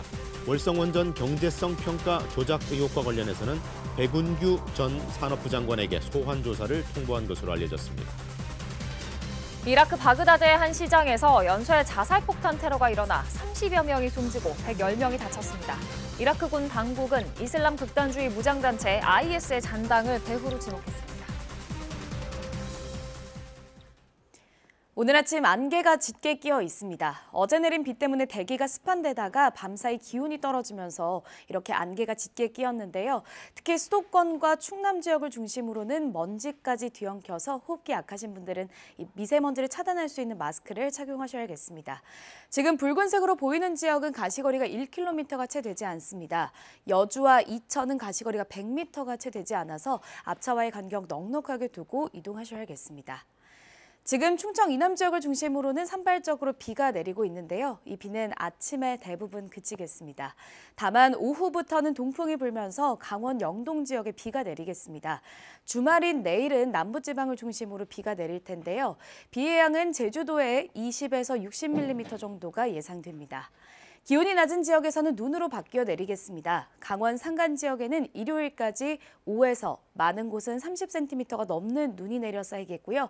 경북 북동 산지에도 3에서 8cm 정도의 눈이 예상됩니다. 오늘도 추위 걱정은 없습니다. 일요일까지도 비교적 포근할 것으로 예상되는데요. 다만 일요일까지 남부지방과 동해안 지역에는 비 소식이 들어 있습니다. 오늘 전국이 흐리겠고 수도권과 충청 지역 그리고 대구는 미세먼지 농도가 높겠습니다. 날씨 전해드렸습니다. 금요일 아침 뉴스광장 마칩니다. 시청해주신 여러분 고맙습니다.